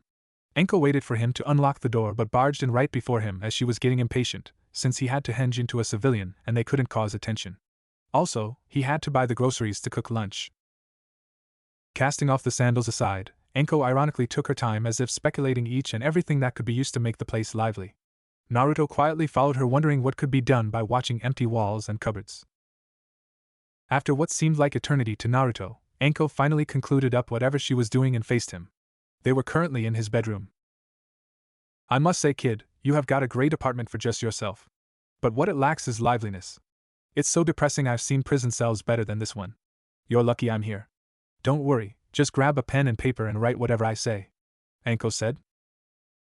The reason the wall looked completely empty was that Naruto had stored away the photo frame of him from his travels since he was worried someone might pull the pieces together and know about where he's been the last few years. After all, there is always a chance someone might break in. Naruto did as instructed and brought the notepad he had been working on and showed Anko whatever he wrote. She tore that page and threw it away, instructing him to categorize all the stuff. Once done, she started rambling different types of things and Naruto was struggling to keep up. How is she even thinking of all kinds of that stuff? What the hell some of these things even mean? Man, this is great. Gigi will be surprised I was able to complete the list. And the talk about women knowing about this stuff, definitely correct, he thought. He couldn't believe how she quoted up the exact number and description of whatever could be needed. By the time she ended, half the notepad was filled and his hand was aching. Anko had a satisfactory smile knowing she didn't leave anything out. Wow, that was awesome. It's like you are an interior designer or something, he said. Anko just laughed loudly and replied, Believe me, Naruto, I'm not at all an expert in these nids of things. You should check the women out there who know the real stuff. Naruto just gaped in awe as to how someone could be better than this. But again, there was much in this world he didn't know about yet. So how are you gonna buy these things again? I don't think a kid like you would have enough money, she asked curiously. Well, Gigi said it won't be an issue, but I would have to cross out some of the less necessary things, he said, not wanting to be direct about it. Who are you talking about? She inquired. Well, the Hokage, of course, he replied. Lord Hokage? She shouted in surprise. Hey, why were you shouting like that? He said. I'm sorry. It isn't a surprise, although since he also helped me when that Basta Ahem man left me with this curse. I will always be grateful, she said. You're right. It didn't sound like you were surprised. He rolled his eyes sarcastically. Shrugging off his comment, she said, So, when will you be buying all these things? I can drop by to help. It's not like I have anything better to do. I'll have to show the list to Gigi first. He asked me to come after a few days to talk about some things, he said. Okay. I'll be at Amiguriyama, the Dango's shop, for next 4 days in the morning for breakfast if you want to meet then. If you are late than that, I won't be able to help since I have a mission afterwards, Anko said. Knowing the location, which wasn't too far from Ichiraku's, he nodded in affirmation. Thank you for helping, he said. Don't mention it, as I already said, I have nothing better to do right now, she said as she left. Great, I didn't even imagine it could done that easily, he said, but then a realization struck him. What am I going to do now to pass the time? Time skip, 3 days later. Naruto was currently standing in front of the gate of Hokage office around late morning. He had passed the time mainly by studying the scrolls and books that Tsunade had left with him. He did buy a few novels from the shops using a henge to pass the time, but those were quickly finished. Other than that, there wasn't anything that he considered even vaguely interesting at the time. He had also given the required details for the alternative ID that were needed the next day. He had to cut short the list now instead of trying to fill it. At least this was easier. He crossed off most of the decorative stuff and also the things without which he could manage easily enough. He knocked and waited for the Hokage to permit him to enter. Once he opened the gate, he saw that the Hokage had cleared up most of the paperwork already, or maybe burned them to ash, who knows. He exchanged greetings and then came directly onto the topic. I have made a list of whatever items that I need like you told me. Here, you can have a look, Naruto said as he presented a different notepad on which he had neatly written the final checklist. The Hokage was impressed to see that he had indeed written down everything that was expected. Good. But I can't believe you did this all by yourself, Hokage said. Actually, I didn't. I had someone help me with all this. Truth be told, I wouldn't have been able to make it even if you have me a month, he said. I didn't know you had friends around here. That's good to know. Who was this, if I may ask? Hiruzen said. Her name is Anko Mitarashi. I didn't know her until a few days ago. I kind of ran into her in the training grounds when I was taking a stroll, Naruto said. Oh, so you've already befriended Anko. I suppose that it's good you had help. Although it defeats the purpose that you do it by yourself. Well, at least you tried, the Hokage said. Naruto just gave an uncomfortable laugh. Now, first take this. The alternative ID, A/N, glorified name of fake ID, which he needed has been prepared, Hokage said, giving him a laminated card. Naruto accepted it and carefully tucked it in his pocket. I have cleared up my schedule for today so we can head out anytime now. Come on, the Hokage said. Wait, but where are we going? I just needed some money so I could buy all the items I need, Naruto asked. Just come along, would you? I will explain it to you once we reach there, Hiruzen said as he walked out followed by Naruto. Scene break and time skip. Naruto was looking up at a huge building with the title saying Reserve Bank of Konoha on a beautifully designed leaf-shaped board. The building was the head office of the bank, which also had other smaller offices throughout the village. This was the only bank through which all the transactions occurred, since allowing multiple banks would increase the chance of bypassing transparency of the financial inflow and outflow of the capital through the village. Although the use of cash could still be another way for the shady businesses, it did prevent exchange of larger amounts of money without increasing the chances of getting caught. The building was quite flashy compared to the simple design of the Hokage office, since that place represented a symbol of power, while this one represented the flourishing and luxury that the village had. It was also partly due to the fact that important persons from all over the Land of Fire also used the services of this bank, finding it to be more safer and trustworthy. As a result, it was also highly guarded and secure, since attempt at a sabotage to this place could also deal a heavy blow to the village. Naruto just stood there admiring the building, since he never came here before now, as there was never a need. He also now understood why the Hokage brought him here. Come on, we don't want to spend the whole day here, the Hokage said. Wait a minute, you forgot to take out some money, so you dragged me all the way here? Why not just call me at a later time?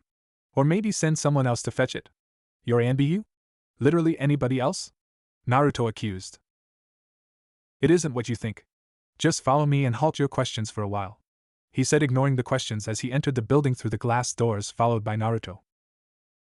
They were promptly greeted at the reception and escorted to an office on the topmost level of the building. To Naruto it seemed like a royal corridor belonging to a luxury hotel. At the time they were being led to a specific office. The end came at a wooden gate, which was itself a piece of art, and on which was a metal plate which told them that it was the office of the highest-ranking official in the whole bank, reading President. The escort knocked on the door and with permission invited the guests inside. He left as soon as all of the people were inside the room. The room was no less sumptuous than the outside, if not more. It extended on the right side of the door, having a single window on the front covered by curtains. A wooden bookcase stood behind the table and chair on which the man was seated. The man stood from his chair and greeted the Hokage properly. Hokage-sama, it is an honor for us to have your presence here. Why bother coming all the way here, although you could have just sent a word and I'd come to your office, the man said. Oh, there's no need for that. I've come here for some personal business. And sitting around all the time won't do any good to the stiff joints this old body has, the Hokage replied politely. Naruto was observing the man as he spoke to the Hokage. He looked a little younger than the Hokage, but still was an old man with gray hair. He had wore a traditional outfit compared to most of the other staff working at the bank.